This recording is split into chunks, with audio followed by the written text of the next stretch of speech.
This time, he'll end it.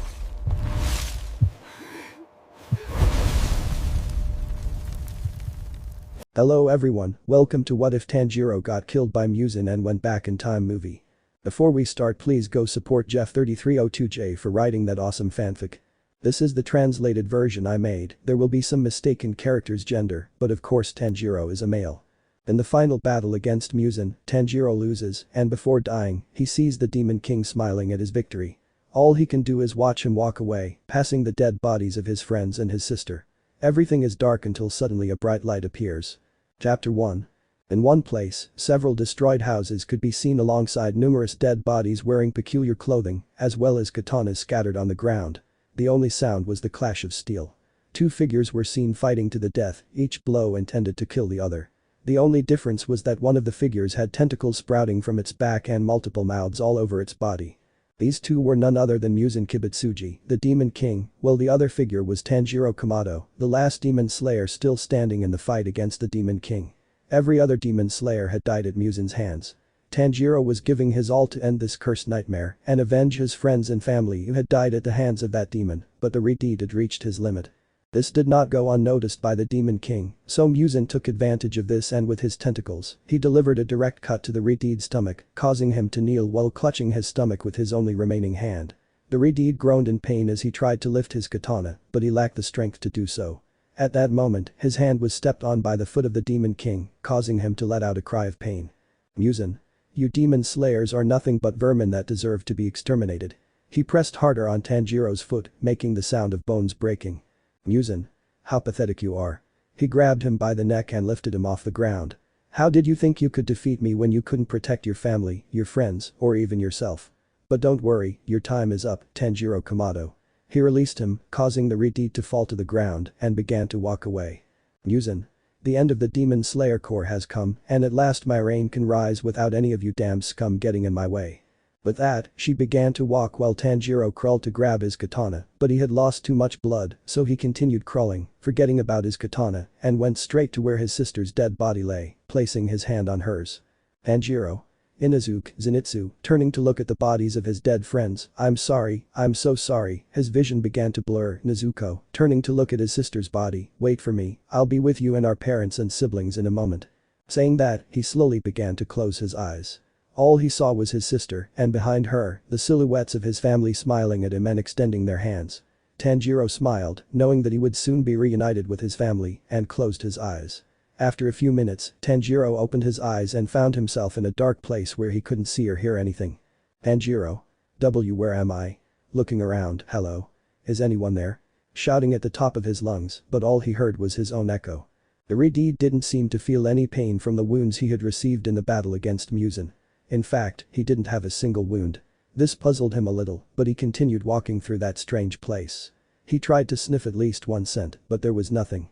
The deed walked until he suddenly stopped and fell to the ground, clutching his head in sharp pain. Several memories of everything that had happened flooded his mind. After a few minutes, he recovered, but the deed had his hand over his mouth, his breathing rapid as if he couldn't breathe, and tears streamed from his eyes.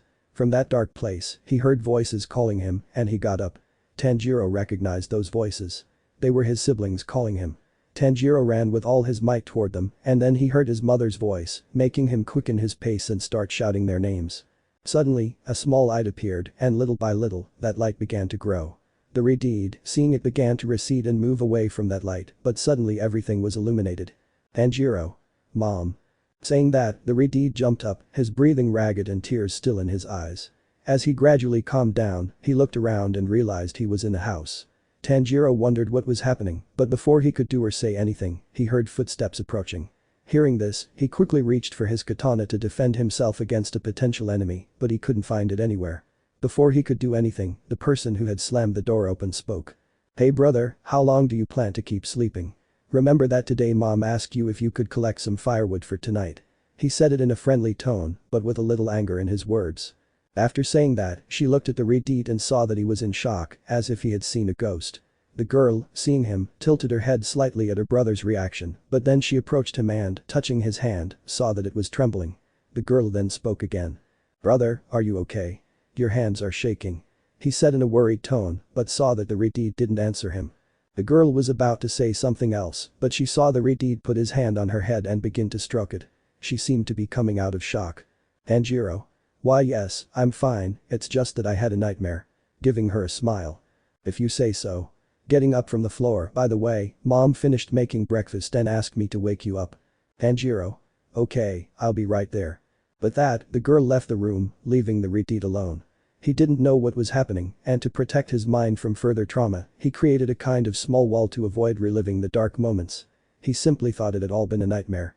Then his nose caught a delicious aroma of food, but he also detected another scent that made him quickly get up and go towards its source. When he arrived, he saw a woman serving breakfast while humming a soft melody. She smiled sweetly at him, and without wasting a moment, Tanjiro ran and hugged her, which surprised the woman a little with the Redeed's sudden action. Tanjiro. Mom, as tears fell from his eyes. Chapter 2. Tanjiro, is everything alright? Tanjiro. Yes, it's just that I had a nightmare. I understand. Stroking his head, we'd better go have breakfast. We have a lot of work to do today. Tanjiro. Yes. Redeed could only watch as his other siblings arrived to eat. Tanjiro was happy to see his whole family with him. He couldn't help but shed a few tears that slipped down his face. Wiping them away, he began to eat with his family. After finishing, he went to do his usual chores. Cutting down trees for firewood and collecting charcoal. But when he was collecting firewood, he had more strength than usual and could cut down the trees faster. Not only that, but Tanjiro could feel the significant changes in his body, though he didn't pay them any mind. The days passed as the Redeed spent time with his family. Tanjiro told his mother he was going to the village to sell some charcoal to earn some money for the winter. His mother told him to be careful and not to come back too late. The Redeed nodded at his mother's words and said goodbye to her and his siblings. On the way to the village, the Redeed had a strange feeling, as if he had experienced all of this before. When he arrived the villager greeted the townspeople, who returned the greeting. Everything had gone as in the original story until the moment he had to return home. He felt that strange premonition again, but he didn't pay it any mind and continued on his way. But then a man stopped him and told him to come into his house for the night, since it was very dangerous to walk alone at night. Tanjiro was about to accept, but then he felt a slight headache and the image of his entire dead family flashed into his mind. The man was only confused by the Redeed's strange change, but decided not to ask. Man. What are you waiting for, kid? Come quickly. Tanjiro. I'm sorry, but I can't. I have to go to my family. Man. Hey, didn't you hear what I said? It's dangerous for you to keep wandering through the forest. You could get lost. Tanjiro. I have to go to my family. He said it in a scared and anxious tone. The man didn't know why the Redeed's mood had changed, but seeing that he couldn't make him stay, he sighed. Sir. Okay, but wait a little bit. With that, the man left. Tanjiro wondered if what he had experienced had truly been a nightmare or if he had actually died and somehow managed to return to the past. But then he heard the cracking of a branch and turning around, he saw that it was the man carrying a lamp and an axe. Sir. Here, handing him both things, with these you'll be able to see well in the dark and with the axe you can defend yourself, but return them to me tomorrow, understood? Tanjiro. Yes, and thank you for the things, bowing. Having said that, he began his journey home. As he walked, several questions ran through his mind. When he was almost home, he noticed a strange scent, one that seemed quite familiar. Without wasting any time, Tanjiro ran towards the source of the aroma. When he arrived, he saw his house, but it had a huge hole in the wall. Tanjiro rushed to the hole and saw a strange man in an elegant suit standing in front of his family, who were trembling with fear. Tanjiro. Get away from them. He throws a rock at him, which is easily caught by the guy who doesn't even flinch or turn around. The strange man squeezed the rock, shattering it into thousands of pieces. Turning around, he saw the Redeed. Tanjiro was shocked to see him and inadvertently blurted out his name. Tanjiro. Muzan Kibutsuji. Muzan. How do you know my name, brat? Somewhat surprised. But when he didn't hear a response from the Redeed, the black-haired man got a little annoyed and with impressive speed, appeared in front of the freckled man, grabbing him by the neck and lifting him off the ground. Muzan. I ask you a question, how do you know my name, brat? Staring intently at him as blood began to flow from the Redeed's neck as he dug his nails in. But then Tanjiro's middle brother threw a punch at him with a stick, which broke but didn't even faze the man. Let go of my brother, while his knees and hands trembled. Tanjiro. Takeo, stay away from him, in an almost inaudible tone. Muzan released the Redeed and turned to look at the boy, who backed away. Muzan. You damn scum. As he reached out to the boy, blood trickled from the dark-haired man's back. It was because Tanjiro had stabbed him with the axe. Tanjiro. Don't touch them. angrily. Muzan. Touching his wound, which quickly closed, bringing his bloody fingers to his mouth, how dare you. He slapped him so hard the reed flew through the air, which worried his family. Muzan approached the reed and saw blood trickling from his lip. He appeared to be dead. Seeing no reaction, Muzan moved away from the boy's body, but then Tanjiro instinctively dodged a blow from the axe, turning his head at the last moment to minimize the damage. Muzan was surprised to see the reed wasn't dead, but he had to dodge several attacks from the incredibly fast-moving boy. Muzan. So you're a damned hunter, but I see you're a stupid one. A simple axe won't kill me. He punched him in the stomach, causing him to spit blood. Muzan then began to beat him while Tanjiro tried to cover himself, but it was in vain. He was thrown towards his family, who quickly approached him. Tanjiro. Raising his head, run. After that, his eyes slowly closed. After a few hours, he woke up to find no one there. He began shouting the names of his brothers and his mother, but they didn't respond. Then he saw the bodies of his dead family members, while 2 bodies were missing. Tanjiro. No, please not again, hugging the lifeless bodies of his brothers. Then she let out a piercing scream that echoed throughout the mountain, causing the birds to fly away. Chapter 3. Tanjiro was in shock, staring at his dead family on the ground. The reed mustered the strength to get up and slowly approach the carnage, but then he realized that 2 people were missing. His eyes widened in shock. Tanjiro. Nezuko, Hanako. Saying that, he quickly began searching for them with his eyes. He had no idea where his sisters had gone, and besides, he was still injured from his fight with Muzan. But he had to find them, so he took a deep breath and then let out a sigh. He started running, though he didn't know where to go, so he was very focused on trying to catch his sister's scent. After a few minutes, his nose caught the scent of blood, so without wasting any time, he went to that place. When he arrived, he found his younger sister's body lying dead on the ground, her face contorted with pain. Tanjiro knelt and took her head, bringing it close to his own, as tears fell from his eyes. Tanjiro. Hanako, I'm so sorry I couldn't protect you, please forgive me. The reed raised his head and a little ways away saw a small piece of clothing. Tanjiro left his sister's body where it was and approached the garment, seeing that it was a piece of fabric from his sister's clothes. So he quickly began to search for her, since if he had gone back in time, his sister had been turned into a demon again. He spent a few hours looking for her until he finally found her. Tanjiro was ready to face his sister if she attacked him. When he touched her, he saw that she was still alive, so he placed his sister's head on his lap, and when Nezuko opened her eyes, tears came out of them. Nezuko. Tanjiro. Tanjiro. Nezuko, in a surprised tone. Nezuko. I'm sorry I couldn't protect Hanako, she said in a weak tone. Tanjiro. Don't say that, I'm the one who should apologize. I could have prevented all of this. I'm really sorry. Then he saw his sister close her eyes, which scared him a little. Tanjiro. Nezuko, hold on a little longer, while carrying his sister. With his sister on his back, he began running toward the village. Several questions raced through his mind, one of them being why his sister hadn't become a demon. Had history changed its course? If so, he vowed to save everyone and kill Muzan Kibutsuji so that no one would ever suffer again. Tanjiro reached the village, and the villagers quickly came to his aid. When they asked the reed what had happened, Tanjiro told them that a bear had entered his house and attacked his family. Everyone in the village felt sorry for the 2 siblings. The village doctor told him that his sister was alright, that she had only suffered some cuts and had been unconscious. Tanjiro thanked him and left his sister in the village, while he went to climb the mountain to bury his family. Upon reaching the top, he buried his family. Tanjiro. I promise I won't let anyone else suffer because of demons. I'll do everything I can to change everyone's fate. Saying that, he stood up from the ground, but then he heard a small noise behind him.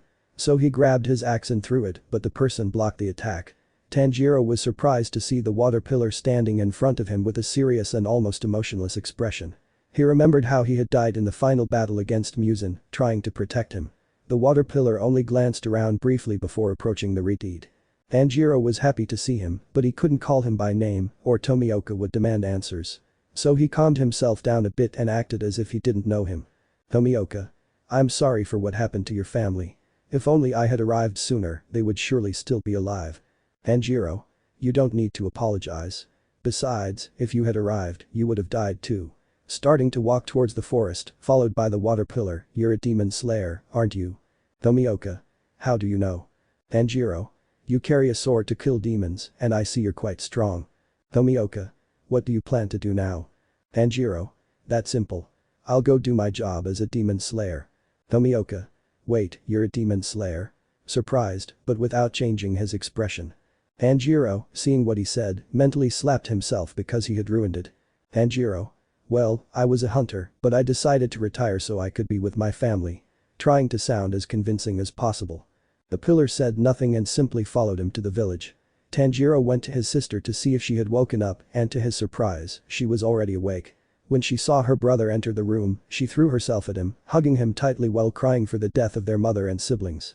Tomioka told them to go to a certain place, as their master could train them. Tanjiro already knew who he meant, so without wasting any time, they went to the place the water pillar had told them about. The walk there was silent. Neither of the siblings said a word, as they still couldn't forget how they had lost everything in just one night. When they arrived, they knocked on the door but didn't hear a response until Tanjiro felt someone appear behind him. He discreetly turned to look at his sister and saw that she hadn't noticed the person's presence.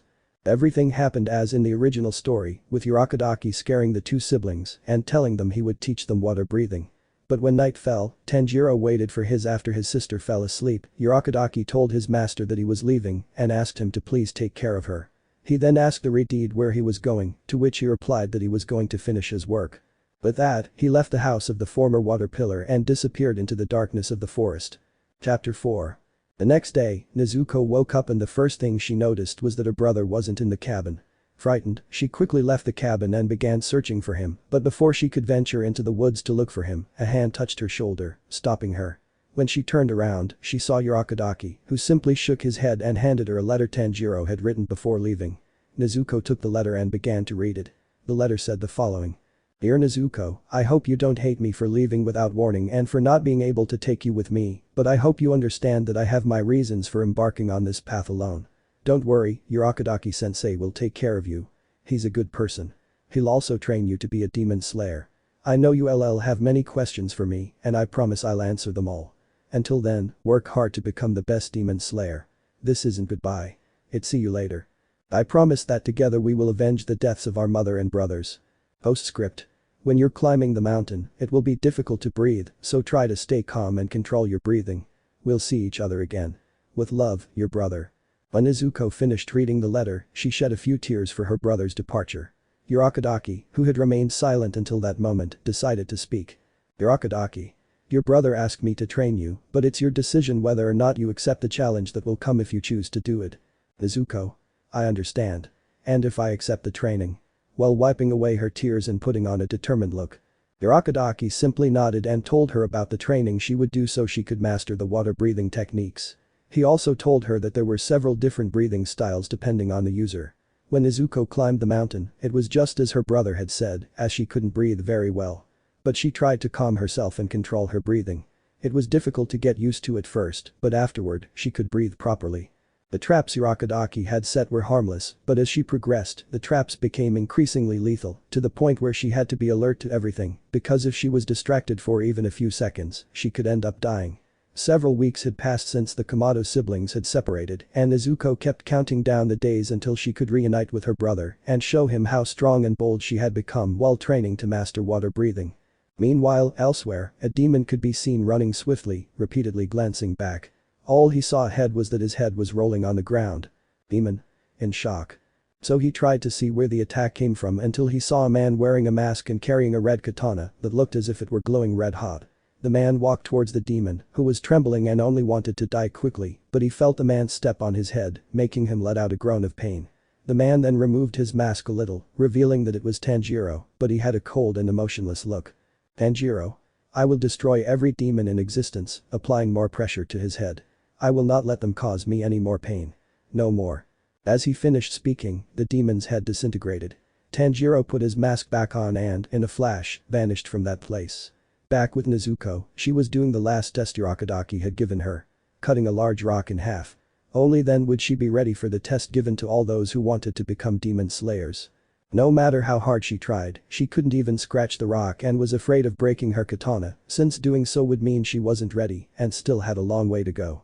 But while she was thinking about how to break it, two figures appeared before her, and everything happened just like in the original story, only this time Nezuko was the one who cut the rock. Urokodaki congratulated her and gave her a banquet. He also gave her a mask, telling her it would protect her from demons. That same day, she left for the place where the test would be held. When she arrived, she saw several contestants. She was nervous, but she didn't back down, knowing that when she became a demon slayer, she could search for her brother. The test went smoothly, with Nezuko killing the demon that had devoured each of Urokodaki's disciples for years, bringing peace to those souls. Nezuko was in her master's cabin waiting for him when the cabin door opened, revealing Urokodaki with another man holding something. The other man introduced himself as a blacksmith who forged katanas for killing demons, and he showed her his finished katana. The blacksmith was excited to see what color the katana would turn when Nezuko held it. When Nezuko took it, the katana turned pink with small pink spots. Blacksmith. Wow, I've never seen anything like it. I think this is the second katana that surprised me. Nezuko. The second. Confused tone. Blacksmith. That's right. I gave the first one to a boy who had some strange earrings. He asked me to make him a katana to kill demons, and I didn't refuse. When he took it, the katana turned bright red. Well, I think that's all for today, so I'll be going. Have a good day. Nezuko. Wait, what kind of earrings did he have? But it was too late, as the man had already left, leaving her wondering if that man had been her brother. Chapter 5. The next day, Nezuko woke up to find a crow had entered her room and told her she had a mission. She said goodbye to her master and set off on her journey as a demon slayer. As the days passed, Nezuko met two boys along the way who became her friends. One was a blonde-haired boy who was timid and a bit of a crybaby, but still very loyal. The other was a boy who always wore a boar's head, but when he took it off, his face had the features of a girl. The three of them formed a team, and together they had many adventures. Sometimes they passed through villages that, according to the crows, were inhabited by demons, but when they arrived, they found no trace of them. What they did discover was that the people of those small villages spoke of a boy with red hair, the same color as his sword, and who wore a mask, who had exterminated every demon in the area. They were surprised to learn that the people of those villages they knew of the existence of demons. When the small group of hunters asked them how they knew about demons, the villagers told them that the boy was the one who told them about their existence and some ways to defend themselves against them. Nezuko knew it was her brother who had saved them, and that made her happy since after so long she could be reunited with him. The villagers gave them lodging so they could rest from their long journey. Meanwhile, elsewhere, a man with very long, red hair sat on a tree branch looking at the full moon. He put his hand to his face and removed his mask, letting out a sigh. Just then, a crow arrived and perched on his shoulder. Crow. The boss wants to see you. Having said that, the man put his mask back on and simply vanished in a blur of speed. After a few minutes, he arrived at a large house. He looked around and, seeing that there was no one there, climbed onto the roof and began sniffing for the person who had summoned him. Once he found him, he went towards him, landing in front of him and kneeling down. His sudden appearance startled the people guarding him, who pointed their weapons at him. Please put away your weapons, in a gentle and calm tone. Upon hearing that, the people sheathed their katanas. I see you've arrived quickly, my son. If you're the one who summoned me, I'll arrive as soon as possible, sir. Sir. Please, could you leave us alone? Having said that, everyone in the room left, leaving the master and the hunter alone. Master. I sense that you still hold on to that pain and resentment in your heart, Tanjiro. Tanjiro. Removing his mask, all I want is to end this, and the only way to do that is by making him die. He said it in a cold, emotionless tone. Master. I agree with you, but you should know that your desire to kill Muzan Kibutsuji could end up destroying you. Tanjiro. Don't worry, master, that won't happen, not again. He whispered the last part. Master. I understand. I summoned you because several demons have appeared in a certain area of the city. I was going to send other demon slayers, but I have a bad feeling about that place, so I decided to send you as the Sun Pillar. Tanjiro. I understand. Don't worry, master, I will exterminate every single one of them. He stood up and put his mask back on. Master. By the way, the other pillars told me to have you visit them. It seems you've won everyone's affection. Tanjiro. I understand. Tell them that I'll go when I have time. With that, he vanished in a blur of speed. A few hours later, he arrived at the area his boss had told him about, and all he saw were houses ablaze and people running and screaming. The Redeed could only grip the hilt of his katana tightly, gritting his teeth with rage. Just then, a demon was about to attack a little girl, but before it could, its head was severed. This caught the attention of the other demons, and they turned to look at him. Tanjiro. As long as I live, they will never touch another human again. Without hesitation, the demons rushed at the young dog, confident they would defeat him because of their sheer numbers. But one by one, the demons began to die, and those who tried to escape were found by the Redeed. Tanjiro had finished off every demon in the area and had ended up with a few cuts, but nothing serious. Then he sensed three presences and turned to find that they were three lower moons. The Redeed went on guard since he had never seen them before and didn't know their bloodletting techniques, but then he heard them speak. Lower Moon 2. Well, look, if it isn't a pillar. Lower Moon 4. Lord Muzan will be pleased to know we were able to kill a pillar. Lower Moon 3. Wait, isn't that the boy who killed Rui? Upon hearing this, the two moons looked at him closely and saw that he was exactly as Muzan had described him. He had given them an opportunity to kill the demon slayer with those peculiar earrings. Their eyes widened in shock and their arms began to tremble, but they had to act quickly as Tanjiro lunged at them. Elsewhere, Muzan Kibutsuji was tearing apart a room, having learned that the lower moons had been defeated.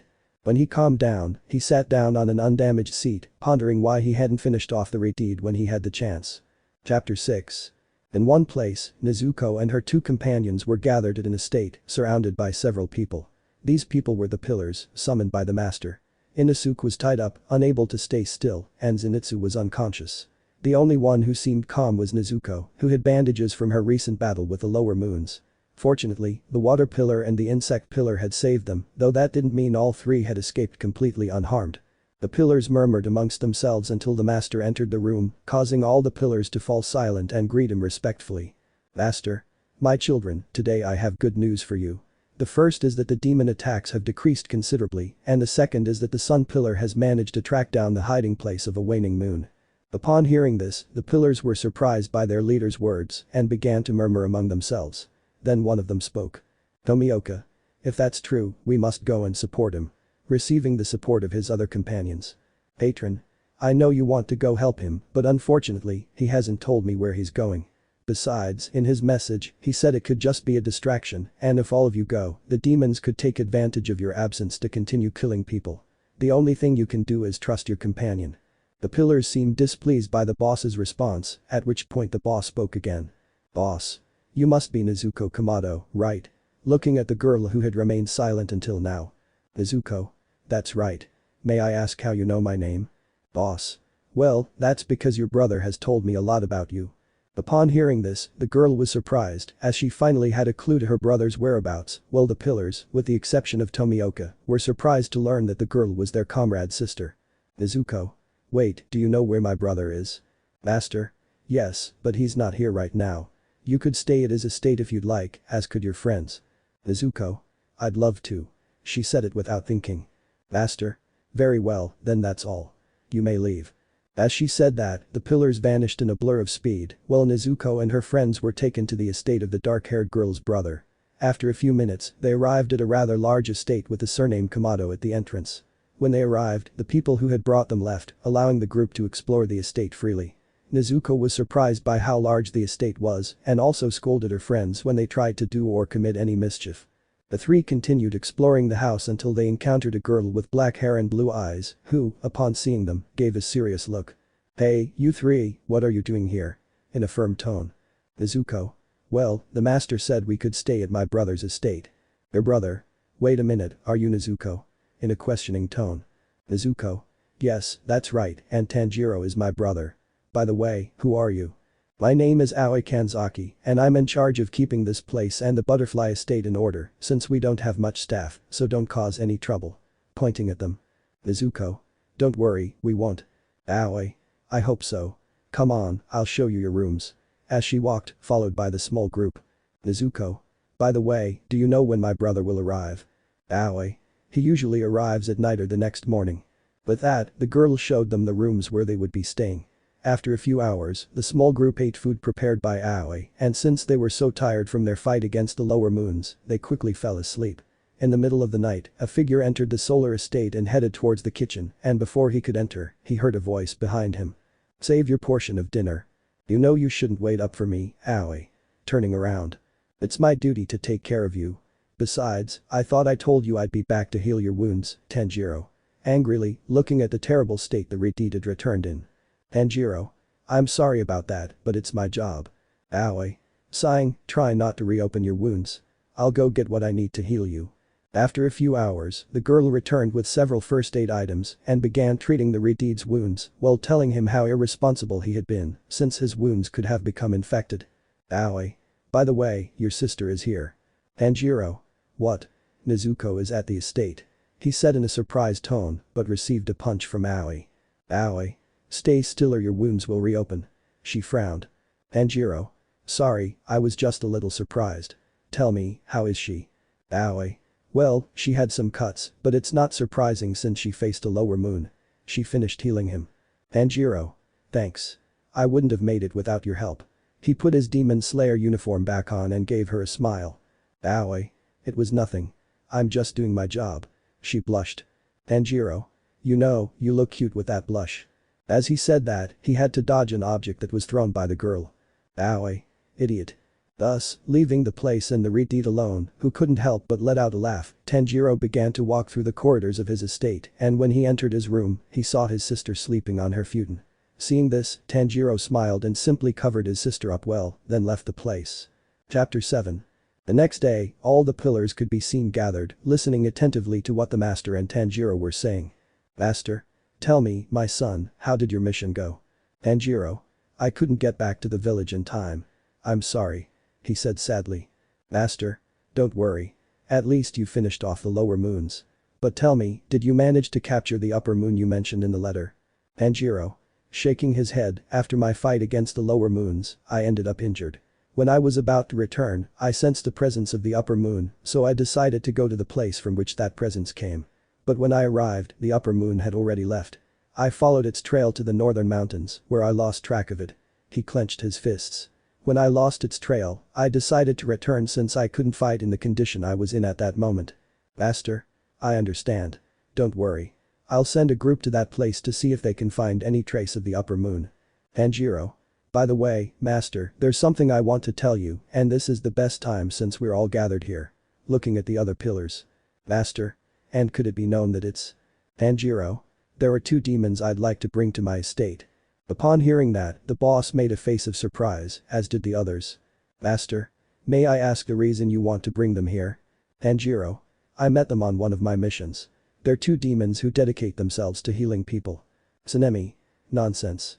Demons who help people. Have you hit your head so many times that you've lost your mind? Angrily. Master. Tsunemi, please let's finish listening to what Tanjiro wanted to tell us. The wind pillar merely clicked its tongue in anger. Tanjiro. As I was saying, they heal people in exchange for their blood. I discovered that demons don't necessarily need to consume human flesh to survive. Although these demons aren't very strong because they only consume blood, they have valuable information, not to mention they also know medicine. The latter caught the attention of the insect pillar, who looked curiously at the Redeed. Patron. And what kind of valuable information could Tanjiro have? Tanjiro. That she was the only one who was able to break free from Muzan Kibutsuji's control, and that she was his right-hand woman. Upon hearing this, the pillars were once again astonished. Was it possible that demons could free themselves from the curse Muzan placed upon them to prevent their betrayal? But their thoughts were interrupted by the master. Master. Very well, you can bring them here and they'll stay at your estate. Tanjiro. Thank you very much, Master. I promise I'll take responsibility for anything they do. Master. Does anyone have anything to say? Looking at the pillars. Pillars. We don't agree with your decision. Master. Very well, that's all. You may leave.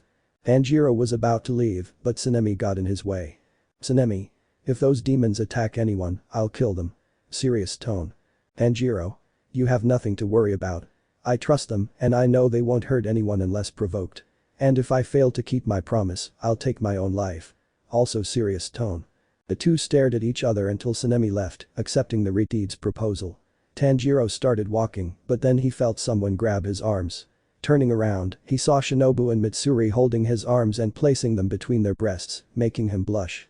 Luckily, the girls didn't see him because he was wearing his mask. On the way to his estate, the girls asked him questions, which he answered without hesitation.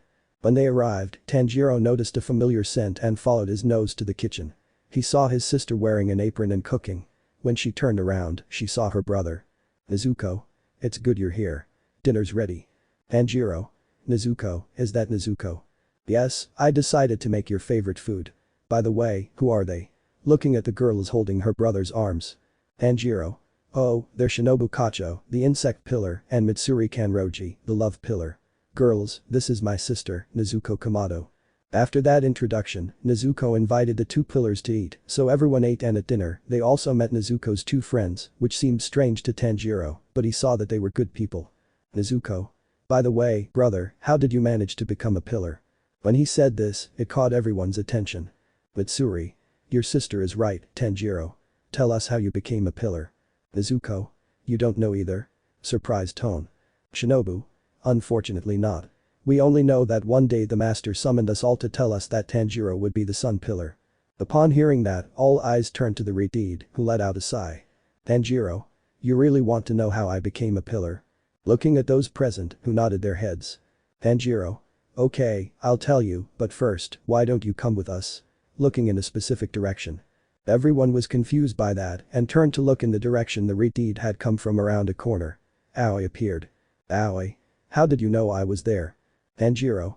I simply smelled you. Upon hearing that, the girl blushed at what the Redeed had said. Tanjiro, noticing what she had said, also blushed slightly, which annoyed the girls. Aoi. Okay, but only because I'm curious to know the same thing as everyone else. So the girl took a seat. Tanjiro, seeing that everyone was paying attention to him, sighed, then drank some tea and spoke. Tanjiro. Well, I'll tell you how I became a pillar. Chapter 8. Tanjiro. When I separated from Nezuko, I went to have a katana made for me. Once I had my katana, I went demon hunting. The first demon I killed was the Lower Moon 5. After I eliminated him, I simply traveled from village to village, eliminating the demons that terrorized the villagers. Nezuko. So I wasn't wrong to know that it was you who saved those people. She said excitedly. Nezuko. Although I wonder why you told those people about the existence of demons. Upon hearing that, the pillars and Aoi were surprised by what the Redeed sister had said, so they turned to look at the Redeed to ask for an explanation. Tanjiro. Ah, that. Well, it's simple.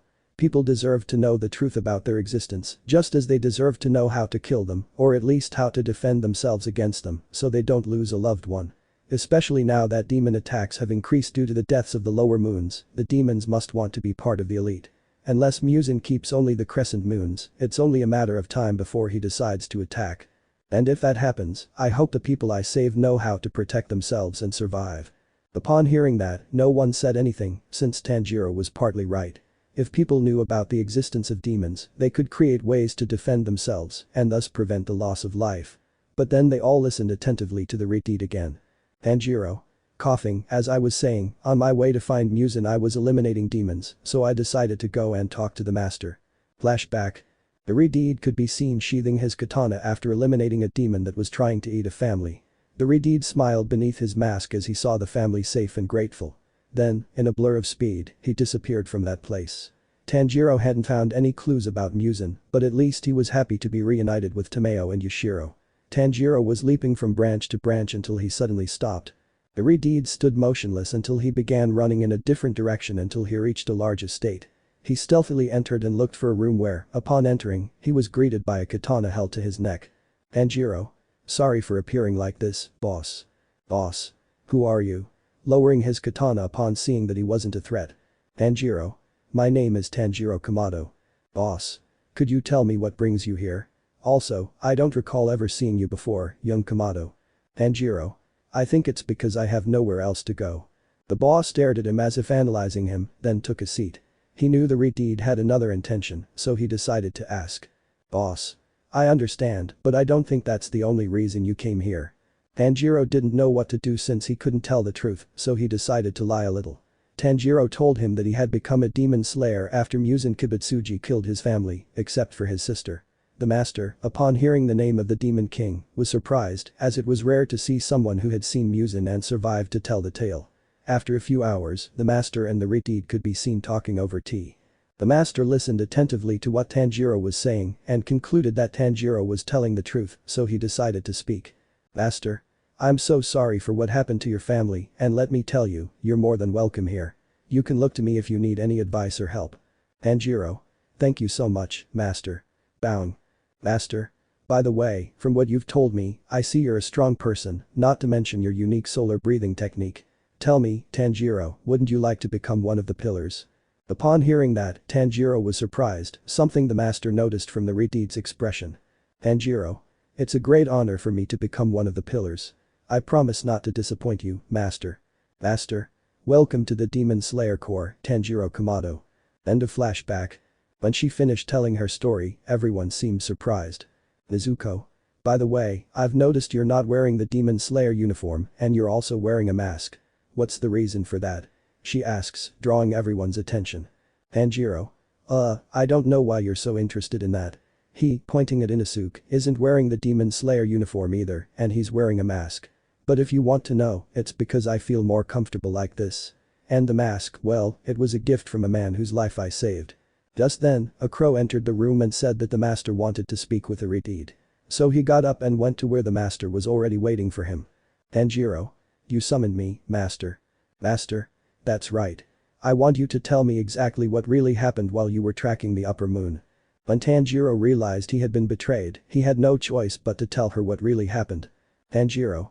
The truth is, I also found Muzan Kibutsuji. Master? I imagine you faced him, right? Receiving a denial from the Aridid. Tanjiro. Before I could attack him, I was detected by an upper moon. I had a fight with the moon, and when I realized it, Muzan was gone. Clenching his fists. Master? I see that your desire for revenge has only increased. I understand your motives, but I cannot allow you to die simply for letting yourself be guided by the anger and vengeance you feel towards him. So, you are forbidden from facing Muzan Kibutsuji unless you request reinforcements. Tanjiro. But, wanting to protest. Master. It's an order. I will not allow you to put your life at risk. I hope you understand. In a firm tone. Tanjiro. Yes, master. Master. Very well, you may leave. Having said that, the Aridid withdrew, his eyes gleaming like blood with the anger he was feeling. Chapter 9. The next day, Nezuko woke up early because she wanted to surprise her brother with a big breakfast, but in the kitchen she found Aoi. Upon seeing Nezuko, Aoi quickly deduced what she wanted to do. Aoi. Tanjiro isn't here. Nezuko. Oh, I see. Sadly. Aoi. He's always the first to wake up, even before me. Nezuko. Did he happen to tell you where he was going? Aoi. No, but he's probably killing some demon. Since he arrived, he hasn't stopped hunting demons. Sighing, I know it's his job as a demon slayer, but overdoing it like he does is going to affect his health. Nezuko. I see that you and my brother get along well, just like the other pillars. Aoi. Your brother has done great things for all of us. Giving a small smile. Nezuko said nothing more and simply continued eating her breakfast peacefully, while Tanjiro was busy killing demons that were terrorizing a village. After finishing the last demon, he was about to leave when suddenly a voice made him turn around to see who it belonged to. It seems you've had some fun here, Tanjiro-kun. Tanjiro. Shinobu, Kani, what are you doing here? Sheathing his katana and approaching the girls. Shinobu. Nothing special, we were just in the area and wanted to say hello. Tanjiro. I understand. Well, girls, if that's all, I'll be going. Turning around, but his arm was grabbed by the insect pillar. Shinobu. How mean of you, Tanjiro-kun. Are you really going to leave, after we walked all this way, just to see you Kanao? Looking at her apprentice, who nodded, a slight blush creeping across her face. Tanjiro. You know we don't have time to waste. While we're talking, demons are killing people in some village or along the way. Serious tone. Shinobu. Come on, it'll only be a few hours. While we're having fun, we can look for the demons. Besides, don't forget it's daytime, and it's very unlikely that demons will attack in broad daylight. Daylight, smiling. Tanjiro. Well, the ones I just killed attacked in broad daylight. Hanao. Please, it'll only be a few minutes. Tanjiro said nothing and just let out a sigh. Tanjiro. Okay, what do you want to do? Upon saying that, Shinobu smiled and dragged the Aridid along while Kanao followed. Shinobu asked him to remove his mask, which Tanjiro agreed to, and the three spent the day visiting various villages, browsing the stalls and traditional items. Tanjiro bought the girls gifts, which they gladly accepted, though with a slight blush. He had also bought gifts for Mitsuri, Aoi, and the girls who were Aoi's apprentices. He bought them gifts because he remembered the first time he gave Mitsuri a present. He could sense anger coming from the other girls, except for the children, of course. For the first time since embarking on his path as a demon slayer, Tanjiro could feel relaxed and forget his troubles. When they realized it, they noticed the moon had already risen. Tanjiro was surprised, as he had lost track of time having fun with the girls. But since they no longer had a mission, they returned to the estate. When they arrived, the girls followed Tanjiro to his estate. The Aridid had already gotten used to them and Mitsuri sometimes staying overnight at his estate, which is why Tanjiro had assigned them a room, so that whenever they wanted to stay at his estate, they could go to the room that had been given to them. Upon entering the estate, Tanjiro realized that his sister and those who accompanied her were not there, so he approached Aoi. Tanjiro. Aoi, do you happen to know where my sister is? Aoi. They went on a mission and left a few hours ago. Tanjiro. I understand. By any chance, do you know what mission they were assigned? He asked, taking a seat. Aoi. From what I heard, they went to investigate several disappearances that occurred on a train. Tanjiro. Wait, did you say on a train? He sounded surprised and somewhat agitated. Aoi. Yes, is something wrong? Tanjiro didn't answer, as a fleeting memory flashed through his mind of his Infinity Train mission. He knew that if everything unfolded as it had on his mission, it meant the flame pillar was on the train and that he would die facing Upper Moon 3. But he quickly snapped out of his thoughts as the girls called to him. Shinobu. Tanjiro, is everything alright? You were staring into space. Tanjiro. Yes, sorry, but I have to go. Hanao. But we just got here. Confused, as were the other girls who were looking at him, not understanding what was happening. Tanjiro. I know, but it's an emergency. Having said that, the Redeed ran off, leaving the girls somewhat confused by his sudden action. Tanjiro was leaping from branch to branch to get there faster, his mind filled with memories of his encounter on that mission. What didn't make sense to him was the train disappearing if he himself had eliminated the lower moons. But what he was certain of was that he would protect his friend from dying at the hands of that moon. Tanjiro. I hope I'm not late. He quickened his pace and continued jumping from branch to branch. Meanwhile, elsewhere, destroyed train tracks could be seen, and further on, a train had completely derailed and overturned. 6 people stood nearby. 3 of them were injured: Nezuko, Inosuke, and Zenitsu. The other 2 stared intently at each other. One of them was the flame pillar, visibly injured, who was staring at the 2 demons in front of him as if anticipating their attack. Chapter 10. The pillar and the 2 demons were waiting for the slightest movement to attack. Rengoku could only try to stay on his feet while staring at the 2 demons before him. His only thought was to try and hold them off long enough for sunrise, but with his current injuries, that plan wasn't very effective. He wouldn't give up so easily, though, so he sighed and took another breath. With great speed, he launched himself at them, and the demons also launched themselves at the pillar. Meanwhile, far away, the Redeed could be seen running quickly to reach the scene. He saw a whirlwind of fire rise into the sky, which worried him and made him quicken his pace. Back at the fight, Rengoku could be seen kneeling on the ground, spitting up blood and clutching his stomach as he stared at the 2 demons. Wow, you're truly incredible. Accept my offer to become a demon so you can hone your skills like never before. Because, it would be best to eliminate him. Lord Muzan will be pleased to know we've eliminated a pillar. Because, come on, Kaijuru, accept, and together we'll fight until the end of time. Rengoku. I'd rather die than become a demon. Akaza. Somewhat disappointed, I thought you were smarter. With that, Akaza prepared an attack to kill him in one blow, but before the strike could land, his arm was severed, causing the demons to jump back. They all turned to see a man with red hair, a mask, and rather peculiar earrings. The demons quickly recognized him as the person their lord wanted dead. The 2 demons could only stare at him, but Akaza, the Upper Moon 3, wondered why his arm was taking so long to regenerate. Rengoku. Tanjiro, in a happy tone. Tanjiro. You did well, now rest, I'll take care of things from now on. Tanjiro was happy to have arrived on time. He looked at the other people, then at his sister and his friends, seeing that they were all right. He turned to look at the 2 demons, surprised to see they were upper moons, which made him a little tense, but it wasn't the time to hesitate, so he started walking towards them. Tanjiro. What brings you to this place, Upper Moon 3 and 6? Akaza. That doesn't matter. Regenerating his arm, Kagaku, be careful with his cuts. There's something strange about that guy. While looking at his arm. Upper Moon 6 was surprised by what his companion said, but could only nod his head. The 3 subjects could only stare at each other, and the tension could be felt in the air. Nezuko. Brother, in a worried tone. At that moment, a flock of birds flew out of the forest, and the 3 took this as a signal to begin the fight without wasting any time. Tanjiro launched himself at the 2 upper moons, and they didn't hold back, also launching themselves at the demon slayer. Nezuko and her friends were amazed at the speed at which Tanjiro and the 2 upper moons were moving and could only hear the sound of steel clashing. Nezuko wanted to go help her brother, but she was stopped by the flame pillar. Rengoku. Stop. If you go, your brother won't be able to concentrate properly on the battle, and besides, your wound might bleed again. Nezuko could only watch as Tanjiro distanced himself from the 2 upper moons before launching himself at them again. All she could do was place her hands on her chest, wishing her brother luck. In the fight, Tanjiro was trying to eliminate one of the upper moons, but it was difficult, having to dodge several attacks at once and counterattack simultaneously. Then Tanjiro saw Kagaku and Akaza use their strongest blood forms, forcing him to quickly assume 2 forms at once, which caused him to tire quickly. However, because he was wearing a mask, the 2 demons couldn't see his exhaustion. Tanjiro had some cuts and broken bones, but he didn't let the demons see this weakness. Then everyone saw the sky slowly begin to brighten. The sun was rising. The upper moons just sighed in annoyance at having to retreat because of the cursed rays of light. Seeing this, Tanjiro took advantage of the sun's imminent rise to attack the moons. They defended themselves and tried to reach the forest to escape the light.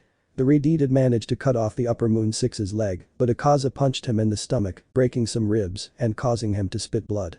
Akaza grabbed his companion by the arm and threw him into the forest, then leaped away and disappeared into the trees. Tanjiro wouldn't let them escape, so he was going after the upper moons as well, but then he heard a noise. He turned to his right and saw that Rengoku needed attention for his wounds. He then looked back at the forest, specifically at the place where the upper moons had escaped. He turned to his friends and saw his sister looking at him with concern. Tanjiro was undecided about what to do. Continue and eliminate the upper moons and get some clues about how to find Muzan, or go help his friends. He sighed and started running. After a few hours, all the pillars could be seen gathered. With the exception of Tanjiro and Rengoku, the pillars were receiving their missions from their master when they all saw Tanjiro carrying a badly wounded Rengoku on his back. They quickly went to meet them, and luckily Tomioka and Sanemi caught Tanjiro before he collapsed. The master quickly ordered them to take him for medical attention, while elsewhere Akaza and Kagaku could be seen on the ground, blood pouring from their mouths, ears, and eyes. In front of them stood Muzan with an angry expression. Chapter 11. After what had happened, the Redeed could be seen in the lotus position, enjoying the tranquility of his estate. Several days had passed since his confrontation with the upper moons. Tanjiro wondered how much more the course of history needed to be altered and if everything would turn out for the best. He was worried that changing so many things might jeopardize the ending, but seeing that he was starting to get lost in his thoughts, he decided to get up. He hadn't gone on any missions during this time, as his sister and the girls wouldn't allow him to leave, not even to train, until he had fully recovered. In his free time, the Redeed visited the Flame Pillar, who was badly injured but not near death. Unfortunately, Rengoku would no longer be able to return to his duties as the Flame Pillar. Tanjiro was walking through the corridors until he reached the infirmary, where Shinobu was checking on Nezuko and her friends. Shinobu. Good morning Tanjiro-kun, I see you've come for your checkup. Approaching the Redeed and beginning to examine his wounds, she felt a slight blush on her cheeks as she touched the Redeed's well-formed body. Tanjiro. That's right, I want to get back to my job as a demon slayer as soon as possible. Shinobu. I'd tell you to rest a little more, but I know it wouldn't work with you. Tanjiro. Don't worry, I don't plan on overexerting myself. Besides, I was planning to go and get some people today. Shinobu. So you're bringing those demons today? In a curious tone. The Redeed simply nodded. Nezuko. You're going to bring some demons? Confused tone. Tanjiro. Don't worry, they're different. Stroking her head. Nezuko. If you say so, be careful. Tanjiro. I will, and I'll be back tonight. Giving her a smile that made his sister smile. Having said that, the Redeed left the place. First, he went to his room to get his katana and uniform. Once he was ready, he left the estate. He informed Aoi that he would return that night and bring some guests. The girl simply nodded in agreement and told him not to do anything stupid, to which Tanjiro nodded. The Redeed calmly walked towards his destination, enjoying his short stroll. It's beautiful, don't you think? Tanjiro. Mitsuri, what are you doing here? Confused tone. Mitsuri. I'm heading out on a mission. Where are you going? Tanjiro. I'm going to see some guests who will be staying at my estate. Mitsuri. You mean the demons that don't eat humans? Tanjiro. That's right. Mitsuri. Wow, I never thought those kinds of demons actually existed. By the way, do you mind if I walk with you? After all, we'll be going almost the same way. Tanjiro. Not at all. In fact, I'd be happy to walk beside you. Upon hearing what the Redeed said, Mitsuri couldn't help but blush. The two walked in silence, enjoying each other's company. At one point, Mitsuri separated from Tanjiro as she had to fulfill her mission. When she said goodbye, she kissed him on the cheek, causing him to blush deeply. After a few hours, Tanjiro finally arrived at his destination. He knocked loudly, as if to be heard, and it wasn't long before it opened, revealing a pale boy with purple eyes and dull green hair. Ah, it's you. What do you want? Annoyed tone. Tanjiro. I'm glad to see you too, Yashiro. Cheerful tone. Yashiro. I told you that if I saw you again, I was going to, but before he could finish, he heard a voice that startled him. Yashiro, that's no way to talk to someone, especially not our friend. Calm but annoyed tone. Yashiro, I'm sorry Miss Tomeo. It won't happen again. Tomeo. I hope so. Turning to look at the Redeed, it's so good to see you again, Tanjiro. Please come in. Saying that, Tanjiro went inside and could see Yashiro grumbling in annoyance. Tomeo offered the Redeed some tea, which he gladly accepted. Tanjiro told them they could go to his estate and stay there since the master had given him permission for them to attend the Demon Slayer Corps. The two demons were a little worried, but Tanjiro told them everything would be alright since he would protect them. Yushiro wasn't entirely convinced, but Tomeo trusted the Redeed's words completely. So, Tomeo told the Redeed that they would leave that night. With that, Yushiro helped his mistress pack what they needed. As soon as the moon rose, the three of them left, carrying everything they needed. On the way, Tomeo could see that Tanjiro was lost in thought, but she didn't decide to ask. They didn't take long to arrive at the estate. Upon arriving, Tanjiro told the demons to wait outside since he was going to inform the people on the estate of their presence. After a few minutes, he left and told them they could enter. When they entered, the demons could see 5 people standing at the entrance. Yushiro stood in front of Tomeo and went on alert, but Tanjiro spoke. Tanjiro. Well, let me introduce you. Yushiro, Tomeo, these are Zenitsu, Inazuke, Aoi, Shinobu, and my sister Nezuko. After finishing that short presentation, there was a brief silence until Tomeo spoke. Tomeo. It's a pleasure to meet you all. I promise not to cause you too much trouble. Bowing. The hunters were surprised, and the first to respond was the insect pillar. Shinobu. Likewise, from what I understand, you know about medicine, or am I mistaken? Tomeo. Not at all, you're correct. Shinobu. Perfect. If you don't mind, could you help in the infirmary and also help me with some drugs I'm trying to create? Tomeo. Absolutely. I'd be happy to cooperate with anything. Tanjiro was happy that the two got along so well, but what worried him was that someone might get angry at Yushiro's attitude. But that was something he would deal with later. Tanjiro interrupted the conversation between Shinobu and Tomeo and led the demons to their rooms, which were specially made for them so that they wouldn't be exposed to sunlight. Chapter 12. The days passed, and some of the workers had grown accustomed to the presence of the two demons, though some were still a little afraid of Yushiro because of his temper. The only way the workers felt safe was when Tanjiro was on the estate or when he was with Tomeo. The insect pillar frequently visited the estate to talk with Tomeo about creating new medicines and other things that were a complete mystery to everyone else. The two had become very close, as had the other girls on the estate. Currently, the Redeed could be seen on top of a house, gazing at the moon. Just then, it started to rain. The Redeed got up to return to the estate, but suddenly his nose caught a familiar scent. So he drew his katana and, in a flash, vanished. After a few minutes, he arrived at a meadow where many flowers could be seen, and in the middle of them stood a person. Tanjiro. It's strange to see you picking flowers, Muzan Kibutsuji. The Demon King stopped what he was doing and turned to look at the Redeed. Muzan. I see you're still alive. I knew I shouldn't have sent those useless thugs after your head. Angrily. Tanjiro. Let's get straight to the point. As he got into a fighting stance. Muzan. Sighing, if you want something done right, you have to do it yourself. As he took off his vest and rolled up the sleeves of his shirt. Without waiting long, Tanjiro launched himself at Muzan, who didn't even flinch. The Redeed, being close, used the third form of the solar breathing technique, which Muzan dodged, but received a cut on his face. Tanjiro launched himself at the Demon King again, but had to dodge an attack from the black-haired man. Muzan. That breath, that damned breath, as veins appeared in his eyes and his body began to change. Upon seeing this, Tanjiro quickly launched an attack while he was vulnerable. Elsewhere, specifically at the solar estate, the girls could be seen chatting happily, having decided to have a girls' night in. Tomeo. So there's someone who's caught your interest. Looking at the girls, who at first didn't understand, but then a slight blush appeared on their faces, I think that answers my question. Smiling. Shinobu. And you, Tomeo-san, do you have someone who interests you? Looking at the demon, who simply smiled. Tomeo. Perhaps. Mitsuri. Could it be Yushiro? Trying to make the demon blush. Tomeo. And isn't the boy who made everyone blush the red-haired hunter? The girls had nothing more and could only try to hide their blushing, while Tomeo smiled victoriously, but was surprised that the Redeed had so many girls behind him, including her sister. Tomeo. So you can tell me how you ended up falling in love with that person. There was a brief silence until each girl began to explain why they were interested in the Redeed. Meanwhile, the boys were arguing because Zenitsu had overheard the girls talking about the person they liked and he wanted to know if anyone had mentioned his name. He was stopped by Yushiro, who, although he also wanted to hear if his mistress was talking about him, managed to control himself after promising to keep away anyone who tried to spy on her. Inazuke misunderstood, thinking they were fighting to see who was the strongest, so he lunged at them, starting a small brawl. As the hours passed at the solar estate, laughter filled the air and some had already fallen asleep, except for the demons. Then Tomeo and Yushiro heard the front door open abruptly, making them both jump into a defensive stance. A bolt of lightning struck, illuminating the place and the person who had arrived. They saw it was the Redeed, but he was badly injured. Tanjiro only took a few steps before collapsing unconscious to the ground. Tomeo. Tanjiro, in a frightened tone. He quickly approached the Redeed and saw that he had several deep wounds. Tomeo.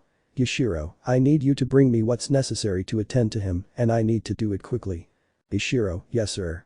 Having said that, she quickly withdrew while Tomeo made sure to apply pressure to the wounds to try to stop the bleeding, but then she heard a whisper that Tanjiro was saying, so she moved closer to hear him better. Tanjiro. I almost made it. Tomeo didn't know what he meant, but he just thought the Redeed was delirious. Then he heard Yashiro approaching, and they quickly began to heal the Redeed. Minutes before, Tanjiro could be seen still fighting Muzan, who was using everything he had to try to kill the Redeed. Tanjiro had his hunter mark activated, making him faster and more agile. Desperate, Muzan tried to escape, but Tanjiro wouldn't allow it, anticipating any possible escape route the Demon King might use. Muzan Nakam. As he said that, a door opened and Muzan rushed towards it. Tanjiro tried to stop him but was sent flying, crashing into several trees and breaking them in the process. Tanjiro spat out a large amount of blood as he stood up and saw the Upper Moon One in front of him. Tanjiro. Damn it. Seeing that he was in trouble. The Redeed didn't know what to do since he was too tired, but then he saw that Muzan was also badly injured and was about to cross the door. Tanjiro. You won't escape. With that, Tanjiro ran and grabbed his katana, throwing it at Muzan. The sword struck him in one of his hearts, causing the Demon King to spit blood. Tanjiro then entered the gate, but the Upper Moon One slashed the Redeed across the chest, causing him to fall to the ground. Seeing that he wouldn't survive, the Upper Moon One retreated, leaving him to die. Tanjiro. Damn it. Seeing the demon's retreat. The Redeed, with what little strength he had left, got up from the ground and began to walk. Tanjiro. I must return to the estate, I must go back to Nezuko, I promised her. And so, with that idea in his head, Tanjiro walked with mortal wounds just to return to his sister's side. Chapter 13. The next day, Tanjiro woke up with a start, but as he did, a sharp pain gripped his chest, causing him to groan. He was about to get up, but a voice stopped him. The Redeed couldn't see who owned that voice, since the entire room was completely dark, except for a lamp that barely illuminated anything. Idiot, what do you think you're doing? Tanjiro turned to where the voice had come from and saw that it was Yashiro, who was looking at him menacingly as he approached. Tanjiro. What happened? Yashiro. Don't you remember? Receiving a shake of his head from the Redeed, he sighed, you arrived here gravely injured. You're lucky that Lady Tomeo was kind enough to heal your wounds. Tanjiro. I understand. He tried to get up but was stopped by the demon. Yashiro. Lady Tomeo ordered me to keep you resting so you recover quickly, so that's what I'll do, even if it means I have to use force. He gave a decidedly unpleasant smile. Tanjiro. I don't think that last bit will be necessary. Somewhat scared, but tell me, do the others know about my condition? Yashiro stared at the Redeed for a few minutes, then sighed and leaned against a wall. Yashiro. No, the others don't know about this. Miss Tomeo kept it a secret. She thought it would be best for everyone, though you'll have to explain to the others why you have so many wounds. Tanjiro. Don't worry about that. I'll take care of it. He smiles as he puts on his mask. Yashiro. TSK, who said I cared about you? Anyway, Miss Tomeo told me to give you this. He hands him a bottle with a strange liquid. Tanjiro. And this?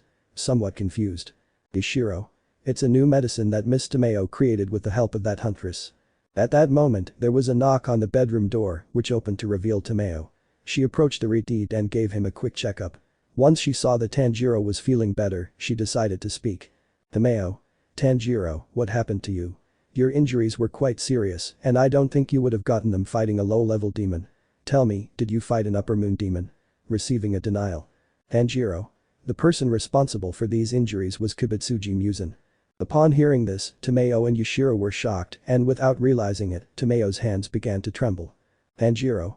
In our fight, we both ended up quite injured. I was about to deliver the final blow, but before I could, I was stopped by Upper Moon One. But even though it bothers me that I didn't kill him, while clenching his fists, not everything was in vain. As he said that, he pulled a rather unusual knife from his pants. Tomeo. Is that it? Opening her eyes in surprise. Tanjiro. That's right.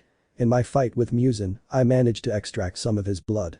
Taking out some knives, I think this is more effective than the blood of the Upper Moons. Tomeo. Why yes, I think with this I can have ready what you asked me for the day we met.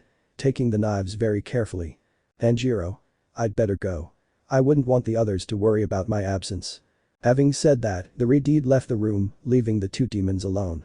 Ishiro. Miss Tomeo, what do you think of all this? Tomeo. I think we now have an opportunity to end the life of that being. Giving one to her partner. Meanwhile, the Redeed sat eating, feeling the atmosphere grow tense. He couldn't quite put his finger on it, but he sensed a battle could erupt at any moment. He decided it was best to escape the uncomfortable situation. Leaving his estate, he went to visit Rengoku and check on him. When he arrived at his friend's estate, he found him sitting and resting, his characteristic smile on his face. Rengoku didn't hesitate to greet him, and the two chatted for a while, catching up. At one point in their conversation, Rengoku's father approached the Redeed to thank him for saving his son. Tanjiro replied that it wasn't a problem, as his friend would have done the same for him. After a few hours of talking, the Redeed said goodbye to Rengoku and his family. As he walked away, he noticed the sound pillar looking somewhat sad and frustrated, which struck him as odd, since his friend wasn't usually like that. Confused by his friend's behavior, Tanjiro approached him. Tanjiro. Yuzui, is everything alright? Yuzui. Ah, Tanjiro, it's you. In a slightly more cheerful tone. Tanjiro. Is something wrong? You're usually showing off your extravagance, but now you seem a bit down. There was a brief moment of silence from the sound engineer until he spoke. Yuzui. It's about my wives. Tanjiro. Your wives? Confused, but then he understood the situation. Yuzui. That's right.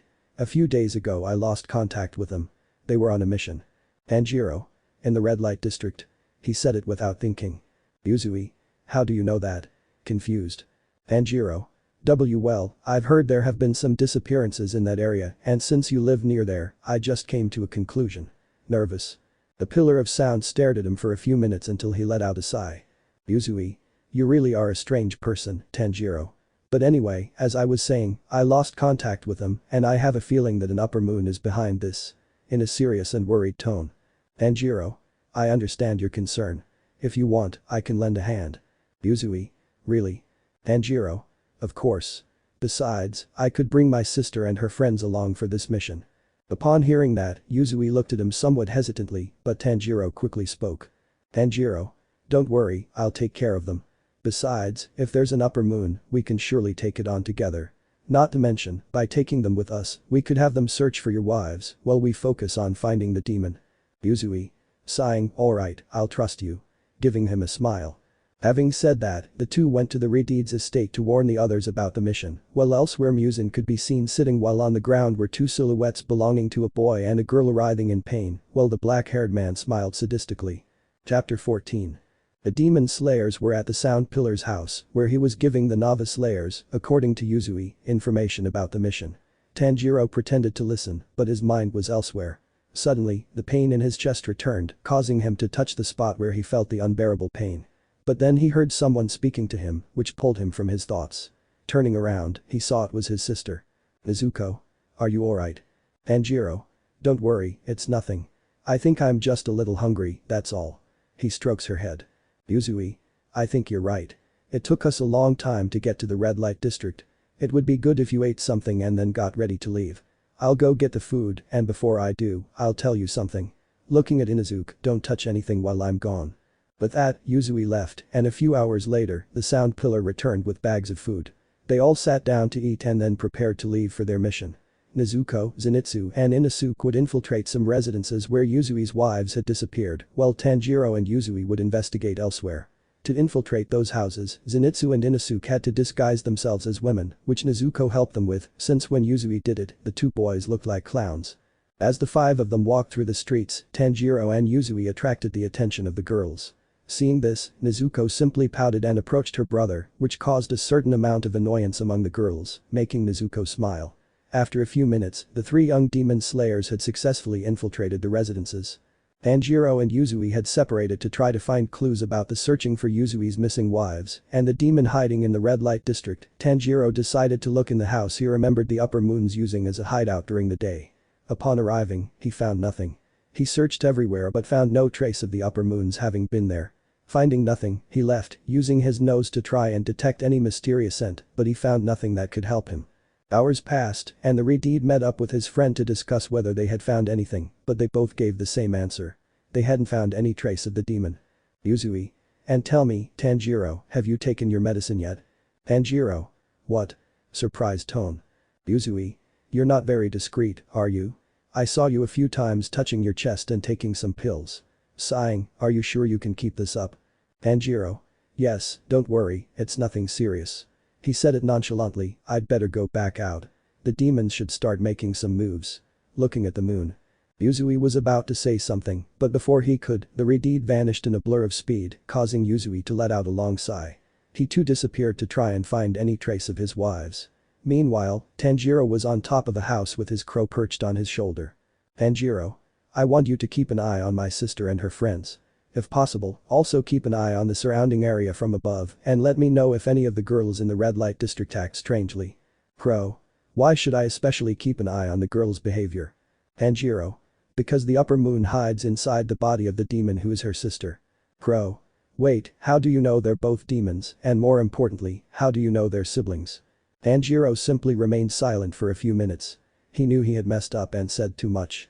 The only thing he could do was try to come up with a quick answer, but nothing came to mind, so he simply stood up from where he was sitting. Tanjiro. That doesn't matter, just remember our deal.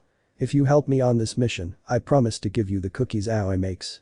With that, Tanjiro leaped and began running across the rooftops as the crow spread its wings and took flight. The Redeed decided to walk through the crowd to see if he could find the demon's trail. Ever since he arrived in the red light district, he could sense that something was wrong, but what worried him most was that, still bearing his injuries, it would be difficult to face the demon kings if he came face to face with them. But he had a plan. It was somewhat suicidal, but if everything went as he hoped, he would know where the demon king was. Meanwhile, elsewhere, a rather beautiful girl with pale skin could be seen holding a fan over her mouth. Well, it seems Lord Muzan was right about the hunters coming after us. This will be fun. 2 of them are pillars, but that doesn't matter. It won't be a problem for us. Now, thanks to Lord Muzan, we are stronger than ever, so we have no reason to worry about those 2 pillars. A male voice spoke. Before either of them could speak, their door had been opened, revealing itself to a worker from the red light district. Worker. Miss, the preparations are finished and everyone is waiting for you. He said this while lowering his head, panic evident on his face as he stood before that person. I understand, I'll be down in a few minutes. Now get out of here. He said this in a threatening tone. Worker? Of course. Having said that, the worker ran out of the place, leaving only that girl who approached a mirror and began to put on makeup while an eye appeared from her forehead, marked with the number 6. Chapter 15. Days passed, and none of the hunters had found any trace of the demon. Well, that was until today, as Tanjiro had received news from his crow that he had seen a woman with rather strange behavior who only appeared at night. With this said, Tanjiro told him to inform the others about the information he had just received. After a few minutes, only Tanjiro, Yuzui and Izuko could be seen. The 3 wondered where the others were, and the sound pillar seemed annoyed with the other 2 hunters for not coming to the meeting. But Tanjiro told him that they might have found some clue about the demon and that they might run into them. Upon hearing this, Yuzui and Izuko calmed down a little. Tanjiro told them to split up to cover more ground and try to find the demon's hiding place, but they had to hurry since sunset was fast approaching. Without wasting any time, the 3 hunters separated and began searching for the demon, asking, the inhabitants knew the whereabouts of the woman the crow had told them about earlier. Tanjiro was inside a house searching for traces of that moon. The Redeed could smell her scent, but being so distracted, he didn't notice when the floor of the house broke, causing him to fall into a large hole. But before he fell to his certain death, he plunged his katana into the wall of that enormous hole, slowing his fall. After a few minutes, he reached the bottom, arriving at a cave where he could only see sashes hanging from the ceiling. The Redeed knew very well who those sashes belonged to. As he walked through the cave, he could see that the sashes bore the designs of several people, but then he came upon 4 drawings that shocked him. They were the sound pillar's handcuffs, and the blonde-haired man was also among them. Without wasting a moment, the Redeed freed them, causing them to be released from their prison. But before the girls hit the ground, Tanjiro caught them and carefully placed them on the floor. Hinitsuru.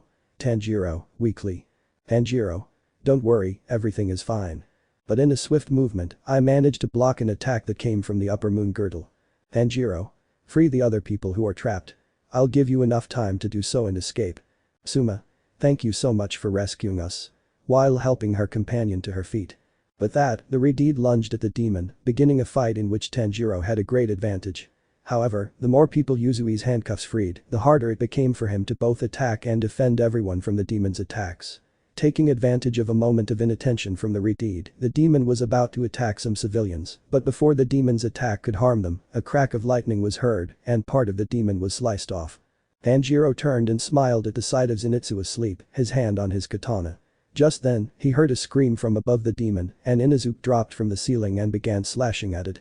Seeing that his friends could handle it, Tanjiro decided to check on his sister and his friend.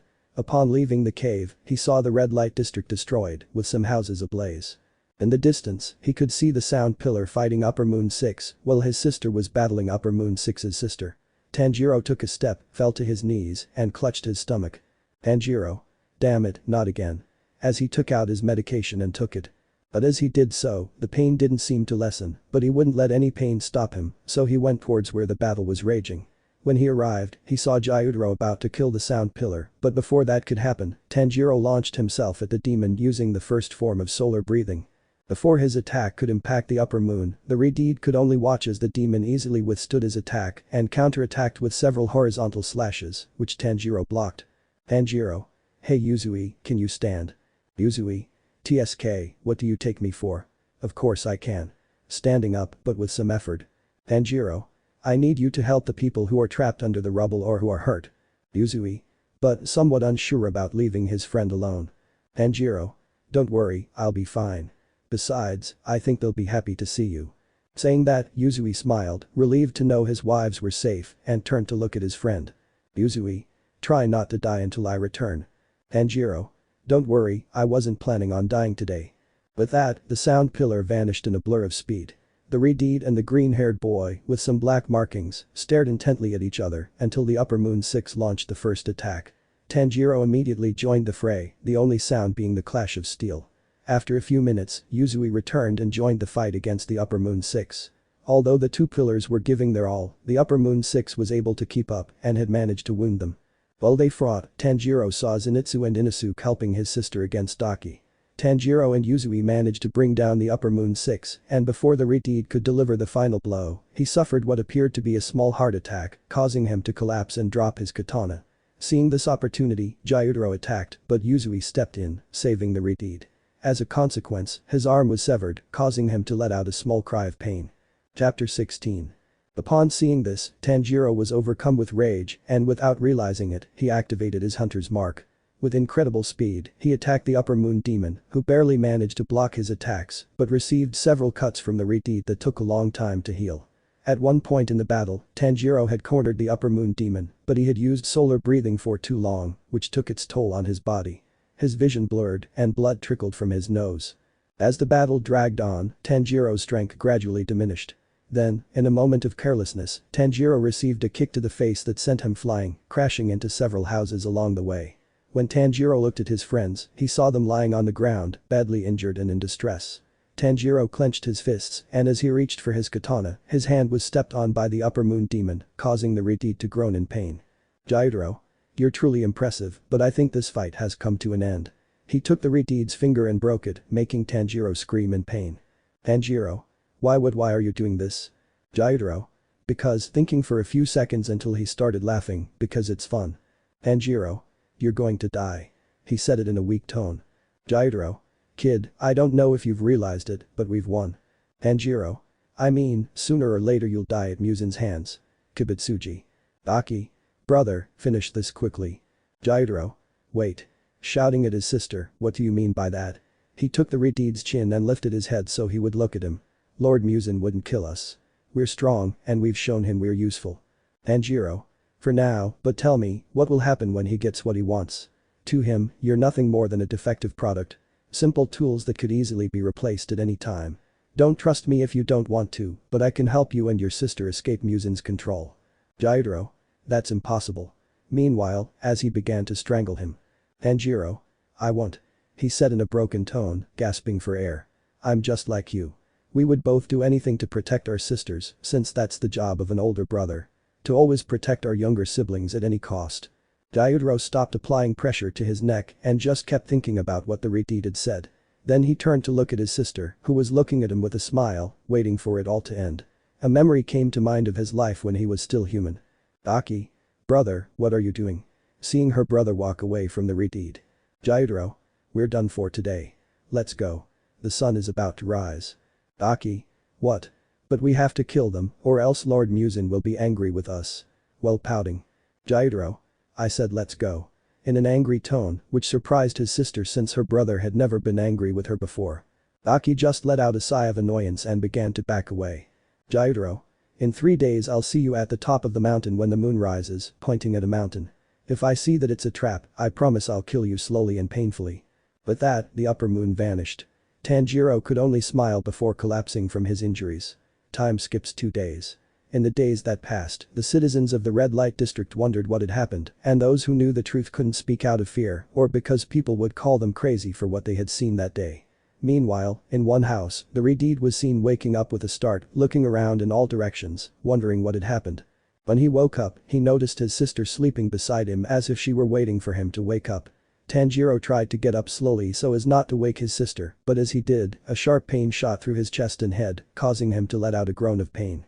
This woke Nezuko, who, upon seeing him, quickly hugged him, tears streaming down her face. Nezuko. I thought you wouldn't wake up. I was so worried about you. Tanjiro. Don't worry, I'm fine now. But what do you mean you thought I wouldn't wake up? Somewhat confused. Nezuko. That's because you had some pretty serious injuries and you also had a pretty high fever, not to mention you slept for 2 days. Tanjiro was surprised by what his sister said, but then he remembered the upper moon's words before she fainted. Tanjiro. I see. By the way, how did we get here? Hinitsuru. We brought you here. A girl entered the room. Tanjiro. Hinitsuru. Surprised, but then bowed, thank you so much for helping my friends. Hinitsuru. You don't have to worry. Besides, we should thank you for saving us from that moon. Tanjiro. By the way, how is Yuzui? Worried. Hinitsuru. He's fine, although I'm missing a hand. Tanjiro. I'm sorry. It was all my fault. If only I hadn't remembering what had happened. Hinitsuru. That doesn't matter anymore. What matters is that everyone is alive. Tanjiro didn't know what to say until he felt his sister grab his hands, giving him a smile that calmed him down a little. Hinitsuru. By the way, dinner will be ready soon. Having said that, the girl left, leaving the 2 siblings alone. They talked for a while, but Tanjiro could notice how his sister sometimes blushed or became nervous when he got too close to her. Tanjiro asked his sister if she could bring him some paper and a pencil, and he began to write a note, which he gave to his crow to deliver to a certain person. Chapter 17. As night fell, the Redeed waited for the right moment to leave, seeing that everyone was resting. He still had his wounds, which made walking a little difficult.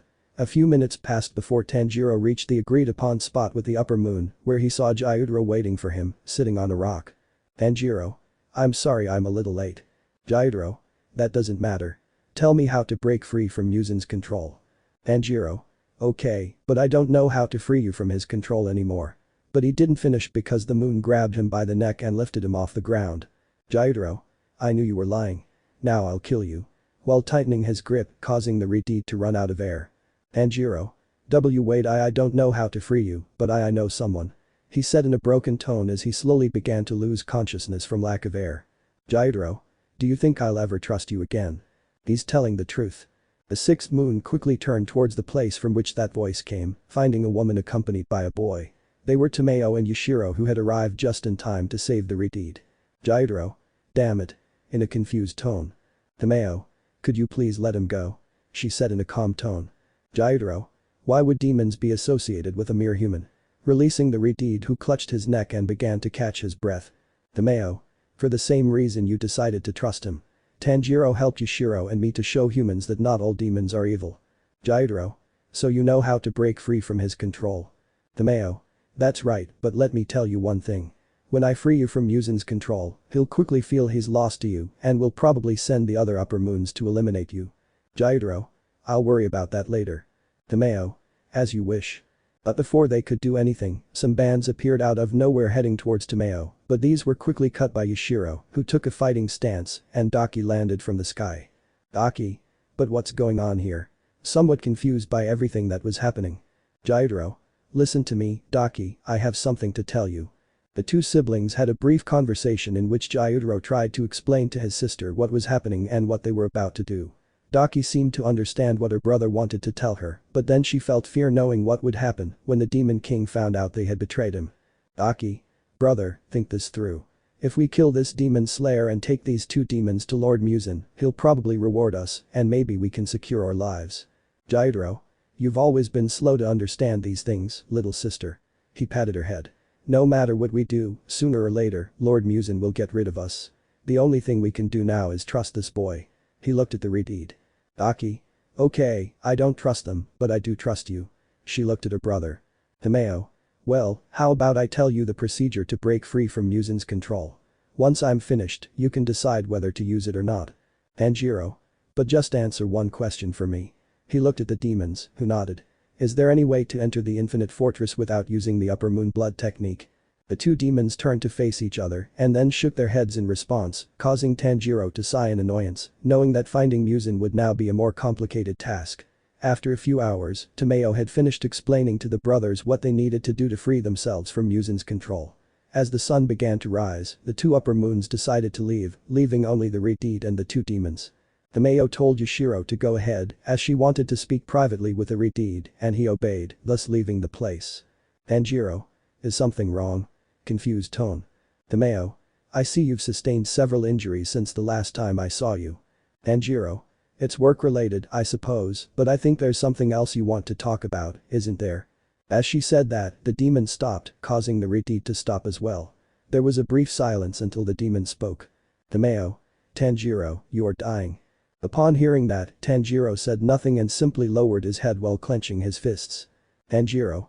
Do you know how much time I have left? Receiving a negative response from the girl, I see.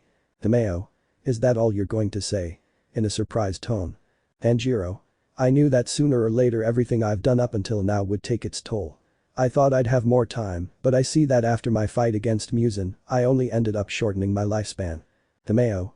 Is this because of your peculiar breathing? Tanjiro. Partly, but thank you for telling me. Anyway, is there any medicine that can help me? Tomeo. I'm sorry, I'm afraid I can't help you in your current state unless you want to become a, but before she could finish, the redeed stopped her. Tanjiro. Never. He shouted, I'm sorry, I didn't mean to raise my voice. You'd better go back to my estate. Watching the sunrise. Tomeo. Are you going to tell the others? Receiving no response from the redeed, the girl sighed, I hope you know that every action what you take will have consequences. Besides, in my opinion, those girls around you are very attached to you, including your sister. Tanjiro. Sighing, I know, but I don't think now is the right time to tell them about my condition. I want to let things calm down, and I'd appreciate it if this stayed between us. Tomeo. Okay, I'll respect your opinion. With that, the demon disappeared in a great blur of speed, leaving the redeed alone to reflect on everything that had happened up to that point. Chapter 18. After the incident in the red light district and after Yuzui sent a letter to the master informing him of his decision to retire from the Hunter Association headquarters, but stating that even though he was no longer a hunter, he would help train inexperienced hunters, the master's reply arrived quickly. He said he respected his decision and was happy that Yuzui was alive. Several days had passed, and now we find ourselves at the Estate of the Sun, where Nezuko and her friends were training with Aoi and Kanao at the redeed's request. Meanwhile, Tanjiro was in his room writing on some sheets of paper. When he finished writing on the last sheet, he put his pencil aside and carefully hid the papers in a secret compartment in the floorboards. After putting them away, he decided to go out for a while, but when he opened the door, he found Mitsuri, who seemed intent on entering his room. Tanjiro. Mitsuri, somewhat surprised. Mitsuri. Oh, Tanjiro-kun, it's so good to see you. Tanjiro. Do you need help with anything? Mitsuri. No, I just wanted to see how you were feeling. Tanjiro. I'm fine, although my wounds haven't completely healed. But with the new medication Tomeo gave me, I don't feel the pain anymore. Mitsuri. Tanjiro, I was wondering if you'd like to come with me to some hot springs. Her face turned red. Tanjiro. To some hot springs. Somewhat nervous. Mitsuri. That's right. When I was passing through a village, they were talking about some open-air hot springs that help heal wounds. Tanjiro. Well, that sounds good. Mitsuri. Fantastic. Then what are we waiting for? Having said that, the love pillar grabbed the redeed's arm and dragged him along. After a few minutes, the two had arrived at the open-air hot springs that Mitsuri had told him about, but upon arriving, Tanjiro was surprised because the hot springs were mixed gender. Tanjiro. Me Mitsuri, you didn't tell me the hot springs were mixed. Nervous tone. Mitsuri.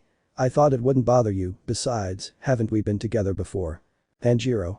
That time was an accident. As he recalled the time he went through the wrong door and entered the girl's hot springs, finding Mitsuri there, a blush spread across his face and he felt like he was about to faint. But before that could happen, he heard the sound of something being thrown into the water. Turning around, he saw Mitsuri, covered only by a towel, standing in the hot springs. Mitsuri. You're not going in. Tanjiro. Tanjiro. Sighing, relax, Tanjiro, just don't look at her too much. With that, the Redeed entered the hot springs away from Mitsuri. Once in the water, he felt quite relaxed. He could even feel his wounds healing. But then he felt two soft things bump against his back and before he could turn around, he felt two hands touch his shoulders. He turned his head slightly to look at Mitsuri. Tanjiro. Mitsuri, what are you doing? He tried to pull away, but it was impossible. Mitsuri. Since I saw you so stressed, I thought I'd give you a massage. Just relax. She said, trying to hide her embarrassment. Tanjiro said nothing and could only try to relax, but it was impossible as he felt two soft things constantly bumping against his back. The Redeed repeated to himself many times to clear his mind, but it was impossible since whenever he tried to think of anything else, he could only imagine various soft, round things. After a few hours, the two got out of the water and the Redeed looked much better than before. Meanwhile, on a mountain, specifically from where the water cascaded down to the hot springs, a beautiful blue plant was blooming, some of its leaves falling into the water. Back with the Redeed and the pink-haired girl, they were walking back to the estate, but on the way, they stopped in the nearby village to explore and have some fun. Tanjiro smiled as he watched Mitsuri having a great time playing with some children who invited her to play. As night fell, Mitsuri had fallen asleep and Tanjiro carried her on his back. When they arrived at his estate, he put her down. He went to his room to rest, but as the hours passed he hadn't been able to fall asleep, so he decided to go out for a bit. The Redeed was on the roof of his estate looking at the moon when he heard someone speak to him.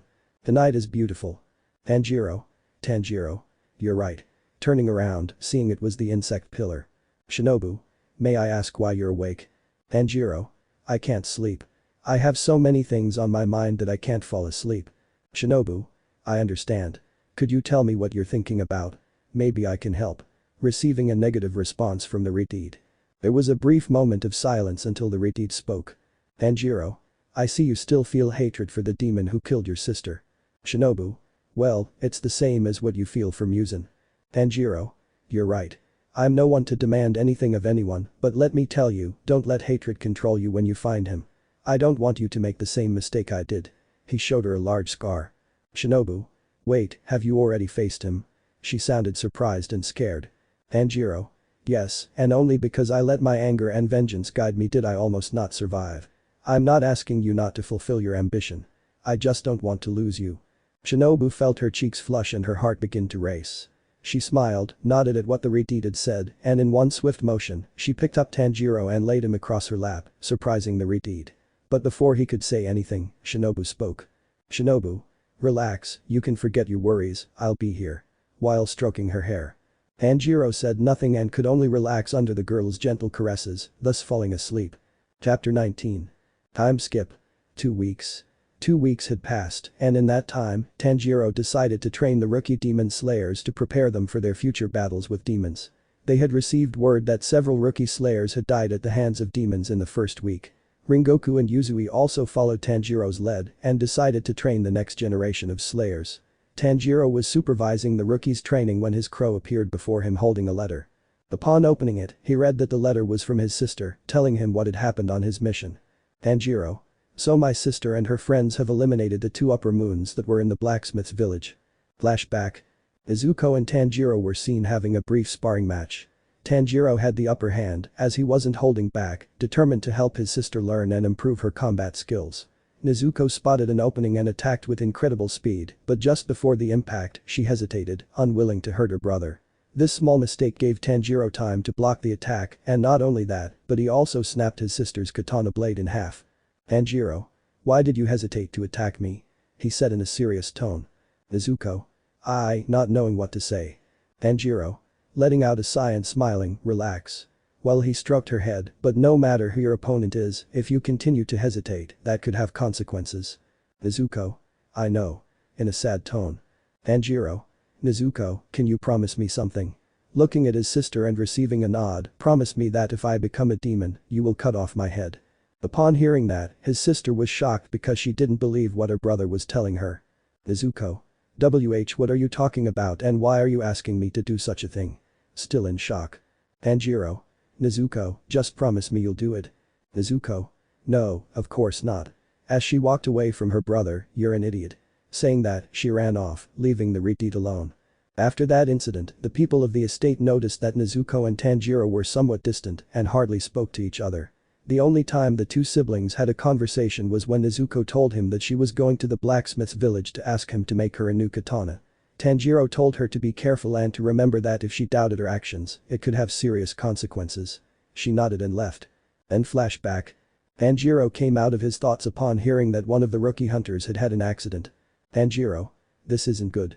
Having a bad feeling. Meanwhile, elsewhere all the upper moons could be seen gathered, while a tense and deathly atmosphere filled the place. The one responsible for causing said atmosphere was none other than Muzan Kibutsuji, king of the demons. Muzan. 2 of the upper moons are dead. As he said this, the atmosphere became more tense, and all the upper moons began to bleed from their eyes, ears, nose, and mouth. But what I want to know is why you two left the demon slayers alive, especially that one with those earrings. As he grabbed Gyutaro by the neck and lifted him off the ground. Aki. Brother. In a frightened tone. Muzan. Silence. Looking at the girl, who simply lowered her gaze, now answer me. Looking at Gyutaro. Gyutaro. I'm sorry, we got overconfident and that's why the demon slayers beat us. He said it weakly. Muzan. Excuses, they're just excuses. I should kill you this very instant. As he tightened his grip. But before doing so, the second upper moon spoke. Ama. If you'll allow me to speak, Lord Muzan, I'd like to ask you to forgive my children and allow me to take full responsibility. Muzan. Are you sure you want that, second crescent moon? Ama. Yes, and I'm willing to accept any punishment you give me. He said this happily. Muzan. Good. Releasing Gyutaro, then I want you to bring me the head of the red-haired boy with the earrings, and if you fail, the head I'll have will be yours. Is that clear? Ama. You're so generous, my lord. Muzan. Good. Now get out of here. Upon saying that, all the demons immediately disappeared, while elsewhere, specifically in the red light district, the demon brothers could be seen recovering from their visit to the demon king. Aki. Brother, are you alright? Seeing that his brother's wounds weren't closing. Gyutaro. Daki, listen to me. In 2 days we'll be free of the curse. Daki. Okay, but what will we do now? Gyutaro. We'll try to meet with that hunter. Daki. Are you crazy? Why should we do that? Gyutaro. We have to warn him about the upper moon too. After saying that, the two set off in a different direction. Returning to the Redeed, he found him strolling with Kanao and Shinobu until the insect pillar had to leave on a mission, leaving Tanjiro and his subordinate alone. Tanjiro was happy that Kanao was more expressive and no longer needed to use the coin toss to decide what to do. The two demon slayers spent the rest of the day having fun. The Redeed didn't understand why, but whenever he was with the girls, he enjoyed seeing their smiles when they spent time with him. As night fell, the two young men decided to return to the estate, but on the way, they heard screams. They quickly went to investigate and saw that several demons were attacking a village. Without wasting any time, the two slayers went to the scene. Meanwhile, elsewhere, they saw several dead demon slayers, and amidst all the corpses were 2 people. One was the upper moon 2, and the other was the insect pillar. Chapter 20. Tanjiro was busy killing several demons, while Kanao helped the villagers escape, but in a moment of carelessness, the Redeed was struck by a demon. Before he could react, several demons grabbed his arms and legs, immobilizing him and dragging him to the ground. Seeing this, Kanao rushed to his aid, but she too was struck by the demons. It seemed this would be the end for both demon slayers, but then, in a swift movement, all the demons were sliced in half, drawing the attention of some remaining demons and the slayers. They turned to look at the source of the attack and saw Daki and Gyutaro, who had been responsible for helping the slayers. Gyutaro. Kill them quickly, I don't want to waste any more of my time. Daki. Okay. When the 2 upper moons finished speaking, they quickly began killing all the remaining demons or those trying to escape. Once the 2 brothers had dealt with the remaining demons, they approached the Redeed, but before they could reach them, Kanao stepped forward, ready to attack. However, Tanjiro stopped her, placing his hand on her shoulder. She lowered her katana, but didn't lower her guard. Tanjiro then approached Gyutaro, who, standing before the upper moon, spoke. Tanjiro. Thank you for saving us, but what are you doing here? Gyutaro. I came to warn you about the upper moon too. Muzan ordered them to finish you off and bring your head before him. Tanjiro. So Muzan is so desperate to eliminate me that he sent the upper moon too to do it. What an honor. He said with a smile. Kanao. Tanjiro, what's going on? Not understanding anything. Tanjiro. Calm down, Kanao.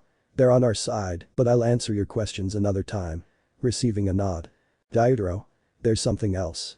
I have a feeling Muzan is trying to plan something much bigger. Tanjiro. I understand. starting to walk but quickly stopped. Wait, you said Muzan sent the upper moon 2 after me? Receiving a nod from Gyutaro. This is bad. Hanao. Tanjiro, are you alright? Seeing how shocked the Redeed's face was. Tanjiro. Kanao, I need you to find Shinobu. I have a bad feeling. He said in serious tone. Hanao. Okay. With that, Kanao sped off to find Shinobu, while elsewhere an area covered in ice and snow could be seen, and 2 silhouettes could be seen in the middle of that area. They were Dauma and Shinobu, although the girl could be seen with many wounds as she panted heavily, and in her gaze, one could see hatred and anger at seeing the demon. Dauma. You know, you have the same expression your sister had before I killed her, but I'll make you the same offer I made her a long time ago. He takes her chin and lifts it. Become a demon, and you could become an upper moon. Shinobu. I'd rather die than serve someone like that monster. Dauma. That's a shame. Well, at least you'll be reunited with your sister. As he said that, Dauma raised his fan and, just as he was about to kill Shinobu, his hand was cut off, but it quickly regenerated. He turned to see who had cut his hand, recognizing it as the disciple of the insect pillar. Dauma. I may ask what your name is, beautiful lady. Hanao. Shinobu, are you alright? In a frightened tone, seeing the girl's condition. Shinobu. Kanao, what are you doing here? Hanao. Tanjiro said he had a bad feeling about you, so he sent me to find you and make sure you were alright. Shinobu. Kanao, go. You can't handle him. As she stood up. Dauma. It's rude to ignore people, you know. He said in an annoyed but somewhat playful tone. Hanao. Don't worry, I'll protect you. Getting into a fighting stance. Shinobu. No, you shouldn't leave here immediately. Hanao. I won't leave you. Dauma. But how beautiful is sisterly love. Don't worry, I promise to give you a quick and painless death. Upon hearing that, the atmosphere began to get extremely cold, making it impossible for the 2 hunters to breathe normally. Dauma. Let's start with this, thus launching himself towards the 2 girls. Elsewhere, Tanjiro and Daki could be seen walking silently. Minutes earlier, the Redeed had asked Gyutaro to help his friends eliminate the upper moon too, and it took him a while to convince him. Gyutaro then left to help the girls, asking his sister to stay with him, which she reluctantly agreed to. Tanjiro. Listen, I know you don't trust me and you only see me as trash, but let me tell you that if you need help, you can count on me. Daki. I don't need it. Besides, I'm strong. I can take care of myself. Tanjiro. Sighing, strength isn't everything sometimes. Even though you and your brother want to be alone, I want to tell you that you can trust me and that I'll do everything in my power to help you. Daki. Why are you helping us? What do you want in return? Serious tone. Tanjiro. All I want is to kill Muzan. Besides, I'm helping you because, even if you don't see it, I consider you my friends. After saying that, Daki didn't say anything and just kept walking. Daki. Don't get your hopes up, you foolish human, but I'll take your offer to help us. After saying that, the Redeed smiled, seeing that he had made progress with the 6th moon. Meanwhile, elsewhere, several trees could be seen cut down, and the sound of steel clashing could be heard. The source of this sound was the 2 huntresses, along with the upper 6th moon, fighting against the upper 2nd moon, who easily blocked or deflected their attacks. Dauma. Well, Lord Muzan won't be happy to know you're with the demon slayers, my boy. Disappointed tone. Gyutaro. I don't care. I won't follow his orders anymore. As he attacked him with his scythes. The 2 demons fought with incredible speed and brutality, each cutting off parts of their bodies that quickly regenerated. The fight seemed like it would last forever, but little by little, Dauma felt parts of his body begin to stop moving until he started coughing up blood. It was because Shinobu had poisoned him. Seeing this, Shinobu and Kanao attacked him. Dauma easily dodged their attacks, but then his human side awakened and he remembered a woman he had met many years ago, whom he had been forced to kill on Muzan's orders. Dauma. So that's what regret feels like. Thus his head was cut off and little by little his body began to disintegrate. Dauma. I hope to see her one last time. Saying that, he closed his eyes and could only await his end, thus disintegrating completely. Shinobu, seeing that the demon who had killed her sister was dead, felt a great weight lifted from her shoulders. The 2 girls, so injured and tired from training, fell to the ground unconscious. Gyutaro just sighed and carried them like sacks of potatoes, disappearing in a blur of speed. Chapter 21. Inside the Infinite Fortress, Muzan was visibly enraged upon learning of Dauma's death, his fury evident as he surveyed the half-destroyed fortress. Elsewhere, the red-haired man was tending to Shinobu's wounds while the siblings watched from a distance. Gyutaro told Daki to wait while he spoke with Tanjiro, and she agreed.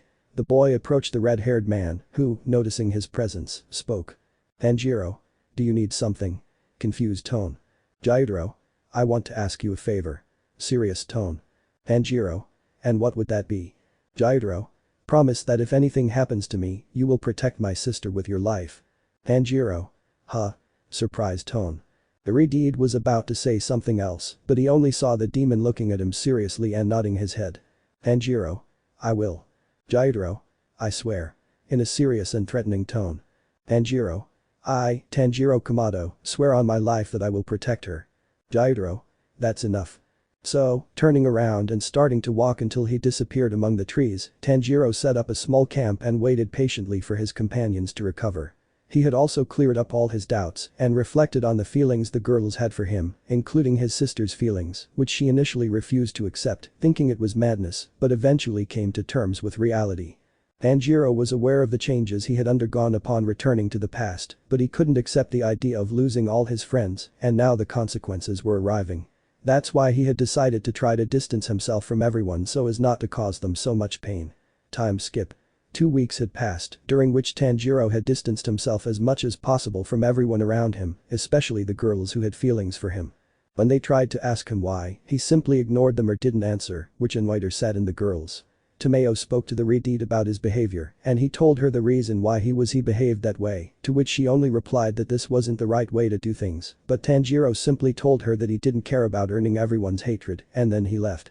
Also, in the weeks that had passed, Tanjiro could feel his body slowly dying, but he decided not to tell anyone. When night fell, in a forest, the two demon brothers could be seen holding flasks in their hands. Then Gyutaro spoke. Gyutaro. I think the time has come, looking at his sister, but then they both heard a voice coming from behind them. Time for what, if I may know? The two quickly turned around, but upon doing so they were shocked to see Muzan, who had a calm expression, but a strong murderous instinct could be felt emanating from him. Aki. Lord Muzan, in a frightened tone. Muzan. The time has come for you two, he said, raising his voice slightly. Aki. And it's nothing important. Muzan. Oh no, then what are you holding in your hands? Looking at the jars. Gyutaro. That doesn't matter anymore. Having said that, the demon uncorked the jar and drank it, followed by his sister. When they finished drinking it, they both felt a sharp pain in their chest and head that stopped after a few seconds. Muzan. Damned idiots, sensing how the brothers had broken free from his mind control. Gyutaro. Daki, run. Daki? What? In shock. Gyutaro. I said run. With that, Gyutaro lunged at Muzan to attack him. Daki wanted to help him, but she only heard her brother telling her to leave and go to the Redeed. She refused to leave and instead attacked the Demon King. Gyutaro. You silly girl, what do you think you're doing? Daki. I won't leave you, you promised we'd be together. Gyutaro. I'm sorry. With that, Gyutaro grabbed his sister and threw her far enough away to get her out of the way. Gyutaro. Promise me you'll live a happy life, have the life we never could have, do it for me. He shouted so his sister could hear him. At that moment, Gyutaro was grabbed by a creature made of flesh, which was Muzan's arm transformed into that horrible beast. Muzan. What a pathetic farewell. Gyutaro was able to remember his entire life before becoming a demon, and he smiled as a tear rolled down his cheek. Gyutaro. Goodbye Yum. As he said that, he was swallowed by that beast, while a great river of blood fell to the ground. Daki ran swiftly while tears fell from his eyes. Because he was going so fast and with his eyes full of tears, he didn't see the person in front of him, so he collided with them and went rolling several kilometers backward. The person he had collided with was none other than the Redeed. Tanjiro. Daki, what are you doing here? He sounded surprised, but saw that the girl was still crying. Is everything alright? Daki. My brother he's, she couldn't finish because the tears started flowing again.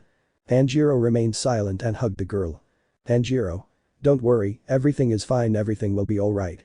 Daki could only cry on the Redeed's chest, while elsewhere Muzan could be seen with the upper moons who were still alive. Muzan. Listen carefully, I want some demon hunters brought to me, and I want them alive. Upon saying that, the upper moons disappeared except for the fourth, at the request of the Demon King. Muzan. Nakam, he said in a serious tone. The upper fourth moon said nothing and simply played her instrument. A door opened and Muzan stepped through, his eyes revealing nothing but pure rage. Chapter 22. 2 weeks had passed since Gyutaro sacrificed himself to save his sister, and Daki met Tanjiro. During those 2 weeks, Tanjiro had taken her to live with him on the upper moon 6. The first few days were difficult for everyone, as Daki was noticeably hostile, sometimes even attacking demon slayers. Tanjiro had to stop her, because even though she hated him, he was the only person her brother trusted, so she would trust him too. Over the weeks, the Redeed tried to convince her not to attack anyone, but he only received a annoyed or indifferent look from her. At night, Tanjiro could hear Daki crying in her room, remembering her brother. So one night, he decided to go into her room to comfort her. He knew he was risking his life, but he had made a promise to Gyutaro, and he was going to keep it. Flashback. Daki. What are you doing here? She said angrily. Tanjiro. Calm down, I just came to keep you company. He said calmly. Daki. I don't need your company or your pity. Now go away. She said threateningly. Tanjiro. I know how it feels to lose someone. Daki. You don't know anything. She said while throwing her sash at him, cutting his cheek. Tanjiro. The pain you feel, that feeling of helplessness knowing you couldn't do anything, that no matter how hard you try, you're still weak. I know how it feels. Daki. Shut up. Launching another attack that wounded the Redeed's arm. Tanjiro. But I want to tell you that you won't be alone, because I'll be with you. Approaching the girl. Daki. You're lying. You're just like everyone else. While launching several attacks, Tanjiro continued to approach the girl until he was able to hug her. Tanjiro. It's okay to cry, because it means there's still some humanity left in you. I'll always be there for you, I promise. Daki couldn't bear it any longer and let out the pain she felt for the loss of her brother, falling asleep on the Redeed's knees. Tanjiro didn't leave the girl's side all night, stroking her head. The next day, Daki woke up to find that the Redeed hadn't slept all night. End of flashback. After that day, Daki was inseparable from the Redeed, which annoyed the other girls, since it didn't seem to bother him at all. In recent weeks, Daki had decided to become human again because she wanted to feel the sunlight again, among other things. But she knew that being human had its consequences, like getting sick again or having wounds that would take longer to heal. She was willing to accept it, though, because in the weeks she spent with the Redeed, she knew she had found the person she wanted to spend the rest of her life with, just as her brother had said. So, Daki asked Tomeo if there was a cure to become human again. Tomeo said yes, but warned that if she took it, there would be no going back. But Daki had already made up her mind, so Tomeo gave her a vial that could turn her back into a human. Without hesitation, Daki drank from the vial, but as she did, the vial fell to the ground, as did the girl. She felt a sharp pain in her heart and then throughout her entire body. The demonic features slowly began to disappear. After a few minutes, the girl collapsed to the ground, unconscious. Tomeo laid her on a bed so she could rest. As the hours passed, Daki awoke and felt different. When Tomeo saw that she had woken up, she told her that she was now human, giving her clothes that fit her. Then she went outside and saw the sun, so timidly she put her hand out, touching some of the sunlight and seeing that it didn't burn her. Daki. It feels warm. Calling the girl's attention. Daki. Tanjiro. Happily. Tanjiro. You look radiant. Making the girl blush. Daki. Thank you. Tanjiro. How about we take a walk? Extending his hand. Daki. Sure. She said excitedly. So the two took a walk and Daki smiled happily, able to enjoy things she had forgotten. But what she enjoyed most was spending time with the person she had fallen in love with. However, as the saying goes, happiness doesn't always last. Elsewhere, in a village, several people lay dead and the culprit held a villager by the neck. That person was none other than Muzan Kibutsuji, the Demon King. Muzan. Don't worry, you won't feel any more pain. While digging his nails into him and transferring some of his blood. So he released the villager, causing him to fall to the ground while he began to convulse, and after a few minutes he got up again. Muzan. Go with the others. Having said that, the villager, who had now become a demon, went to stand in a line where several demons were lined up. Muzan had been turning several humans into demons to try to strengthen his ranks. At that moment, a door opened and the upper moons emerged, bringing with them several hunters on the verge of death. Muzan grabbed one of the hunters. Muzan. Tell me where your master is. Hunter. Rot in hell. Spitting in his face. Thus the hunter fell to the ground with his head severed. One by one the hunters were brutally murdered, leaving only the last one trembling with fear. Muzan. I'll only tell you once where his beloved master is. If you tell me, I promise not to kill you. Having said that, the hunter quickly spoke. Muzan, having obtained what he needed, released the hunter, who then began to run. Muzan. Kill him. As he said that, the young hunter was brutally devoured by the demons. Muzan. Listen carefully, this is the day the Demon Slayer Corps headquarters will fall, starting with your beloved master. Upon hearing that, all the demons began to scream at what their king had said. Chapter 23. At an estate, the pillars were seen discussing the demons. For several weeks, there had been no sign or attack from them, which seemed strange and gave them a bad feeling. The master told them they simply had to remain vigilant, as no one knew what Muzan was planning.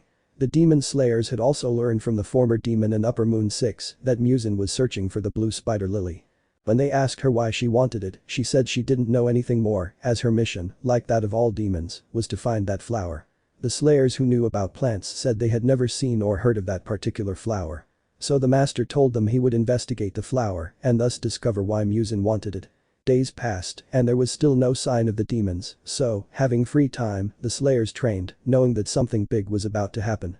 Tanjiro decided to train Daki with the katana since, having ceased to be a demon, she had to knowing how to defend herself, although during training Tanjiro was surprised because the girl moved swiftly and could dodge his attacks almost effortlessly, so he thought that even though she had ceased to be a demon, perhaps she had retained some things like the enhancement of all her senses and gained great strength and agility.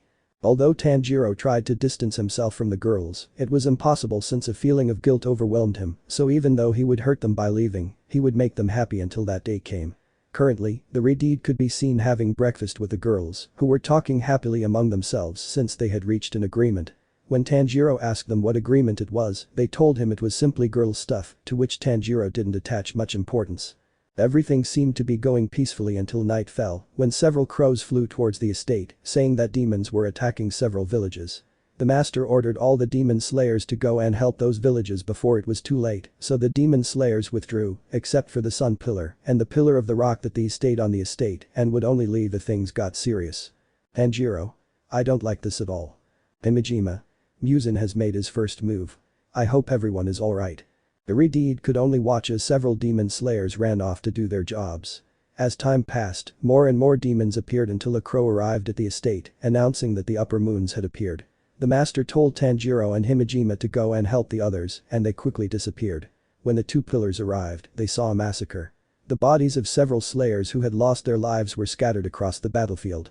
Tanjiro clenched his fists and, without wasting a moment, went to help his comrades.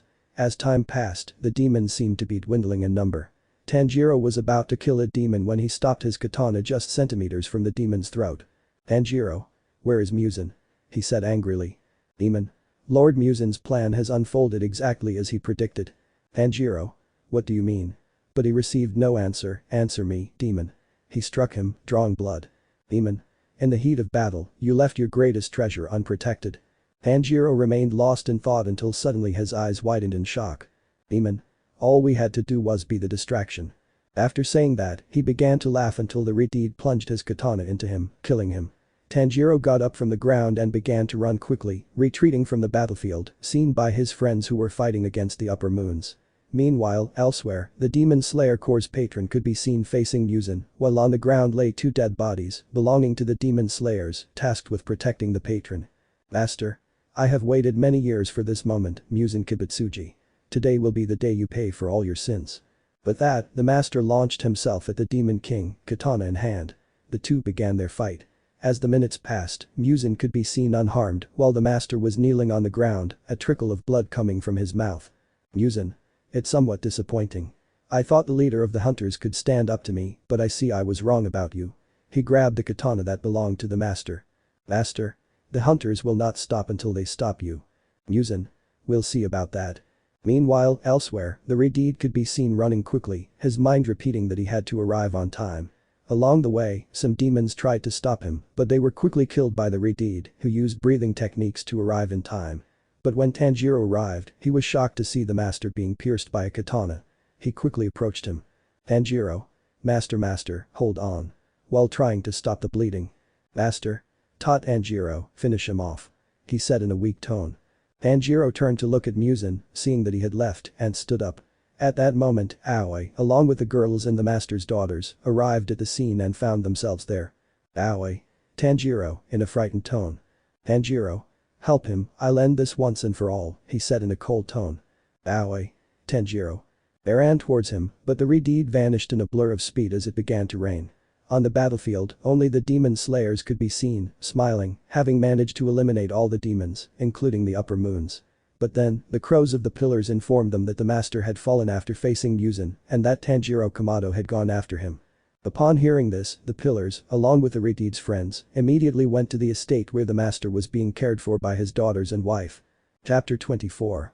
When the hunters arrived at the farm, they saw their boss badly injured but alive, thanks to the timely assistance they had received. Then they all heard their boss's weak voice. "Master? My children, please go and help Tanjiro, he needs you. I'll be fine." After finishing speaking, he closed his eyes, exhausted. The demon slayers rose and quickly went to their companion's aid. Meanwhile, Tanjiro was fighting Muzan, the two attacking each other savagely and brutally, neither giving up. Tanjiro had numerous cuts all over his body, while Muzan was missing parts of his body, severed by the redeed and slow to heal. Muzan unleashed a barrage of attacks with his tentacles. Tanjiro could no longer stand, having used solar breathing for too long, along with the demon slayer's mark. But before the attack could strike the redeed, it was deflected by a katana. Tanjiro turned in the direction of the attack and found his friends, who had arrived just in time. Nezuko and Kanao quickly approached to help him, while the other demon slayers attacked the demon king. "Tanjiro. I'll be fine, go help the others." He said it in a weak tone. The girls didn't want to leave him alone, but Tanjiro gave them a smile, which calmed them down a little, so they too went to help. As the minutes passed, they felt like hours to the demon slayers, and they were all badly injured and could barely stand, but they continued attacking the black-haired man.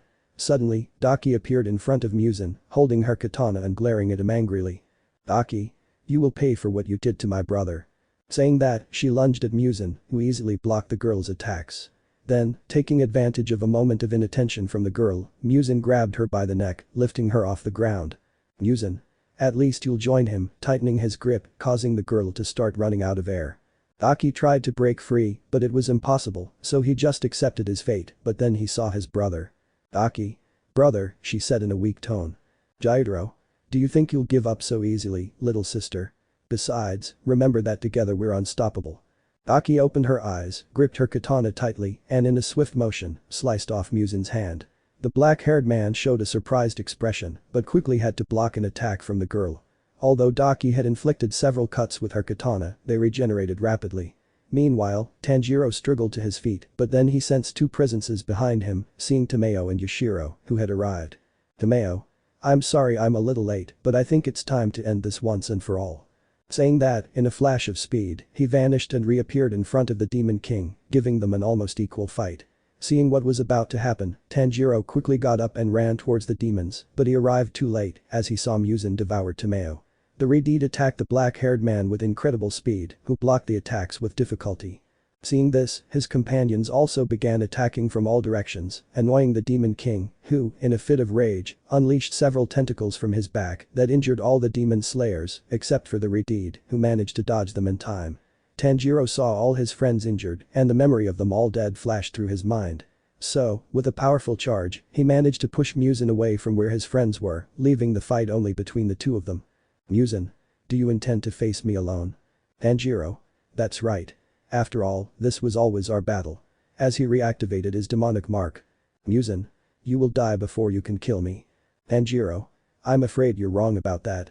Muzan, this time you have no one to come and help you, so today will be the day we both die." With that, he lunged at Muzan, thus beginning the final battle. As the fight progressed, Muzan could see that he was slowing down, and some old scars were reappearing on his body. This meant that Tomeo was attacking from within the Demon King's body. Little by little, Muzan grew desperate, trying to make his body explode as he had years before against the creator of sun breathing, but it was useless. Then, when he least expected it, he saw the redeed pierce one of his many hearts with his katana, causing him to spit out a large amount of blood. Taking advantage of a moment of carelessness, Muzan infused some of the redeed's blood into his arm so that a part of him would remain alive. But he never expected Tanjiro to cut off his own arm to prevent the transformation. Meanwhile, the demon slayers were being treated by the doctors who had arrived, as was Aoi. The girls went to see the redeed, and when they arrived, they saw that he had already cut off the Demon King's head. Everyone, seeing this, they celebrated, and some shed tears of joy. Then the crows flew to tell all the demon slayers that Muzan Kibutsuji had died. Upon hearing the news, all the slayers celebrated, and the master, upon learning that after so many years of suffering, his family's curse had finally been broken, returned to the slayers. They were going to congratulate him, but they saw Tanjiro fall to his knees, which worried the girls. When they arrived, they were horrified by what they saw. Tanjiro was missing an arm and had a very deep wound in his stomach. Chapter 25. The girls put their hands to their mouths, except for one who approached the redeed, who didn't even flinch and spoke. "Tanjiro. We won," he said in a weak tone. "Nezuko. That's right, we won," she said in an almost breaking tone, "we can go home together." When Tanjiro heard they had won, they smiled and slowly began to close his eyes. Then they all saw the sun beginning to rise. Nezuko. Please don't leave me alone, you're all I have. Tears streamed from her eyes as she hugged her brother. Aki. She's right. Besides, you promised you wouldn't abandon me. You promised. The other girls just lowered their heads and began to cry silently, but then they saw Yushiro approach the redeed. Yushiro. Miss Tomeo discovered why Muzan wanted the blue spider lily. Apparently, that plant had healing powers. If Muzan possessed it, he would be immune to sunlight, but if a human consumed it, it would heal all their wounds. He then took out a small bluish-colored bottle. Miss Tomeo found someone who had found that flower. He gave the bottle to Nezuko. Nezuko. So, with this. Yushiro. I don't know if it will work, but we have nothing to lose by trying. After saying that, Nezuko tried to give Tanjiro the medicine, but he refused, as his life seemed to be ending. Having no other option, she took the medicine herself and then kissed him, forcing her brother to take it. The girls, seeing this, felt a slight twitch in their eyes, but said nothing. Then they all saw the redeed's wound slowly begin to close. Finally, they saw him open his eyes and see his sister and the other girls. Tanjiro. What happened? Somewhat confused and in a weak tone. Upon hearing the redeed's voice, they all rushed towards him, tears streaming from their eyes. Tanjiro. Finally, it's all over. Yushiro. I'm afraid this isn't over. When he said that, everyone turned to look at him. Nezuko. What are you talking about? Muzan is dead. Yushiro. This won't end until the last demon is dead. As he said that, the sun had already risen, and Tanjiro, seeing what he intended, was shocked. Everyone watched as Yushiro's body began to disappear. The last demon turned to look one last time at the people who had become his family, giving them a warm smile before vanishing completely. Time skip. 1 year. A year had passed since all the demons had died, and now they were nothing more than simple stories to scare children. In the present day, several people could be seen celebrating the biggest wedding of all, as today Tanjiro Kamado was marrying the girls who were interested in him. Several years had passed since that day, bringing us to the present, where several children could be seen playing in a house. One of them entered a room where several katanas were displayed on one wall, and on another wall, a photo of all the demon slayers. The children searched the room for interesting things, finding several kimonos and a mask. They were about to take it when they heard a noise behind them. What do they think they're doing? An old man with red hair, a strange scar on his head, and only one hand spoke. This person was none other than Tanjiro Kamado, a former member of the Demon Slayer Corps. "Grandfather, what is all this?" said one of the children. Tanjiro. "I see you found my old suit, just like your grandmother's." "And what did you do for a living?" said a girl no older than 5. Tanjiro. "Well, we have plenty of time before your parents and grandmothers return, so let me tell you a story that happened years ago." After saying that, all the children approached and listened attentively to what their grandfather was about to tell them. The redeed told the little ones about the hunters and the demons. After hearing what their grandfather said, the children were surprised, and some even made jokes. Tanjiro had lost track of time while telling his grandchildren about the adventures he had experienced with his friends. Just then, they heard the gate of the compound open, and the children ran out to greet their father. At that moment, the redeed's wives approached him. "Mitsuri. I see you had fun." Looking at her granddaughter. "Grandpa told us a fabulous story." "Shinobu. Really? And what kind of story did he tell you?" Looking at her husband. Tanjiro. "The one about demons and demon slayers." "Dad, is that the story you used to tell us?" A green-haired boy who looked exactly like him spoke. Tanjiro. "I don't see what the problem is. As children, you liked it when I told you that story." Thus the entire Kamado family was gathered to celebrate the redeed's birthday. Tanjiro was happy because, despite the fact that he, like all the other demon slayers, had suffered so much, in the end they had all found happiness. The end. Let me know in the comments below if you guys want the next part. Also check out my other video that has been shown and left. Thank you for watching. If you enjoyed this video please like and share this video. And have a fantastic day. Bye.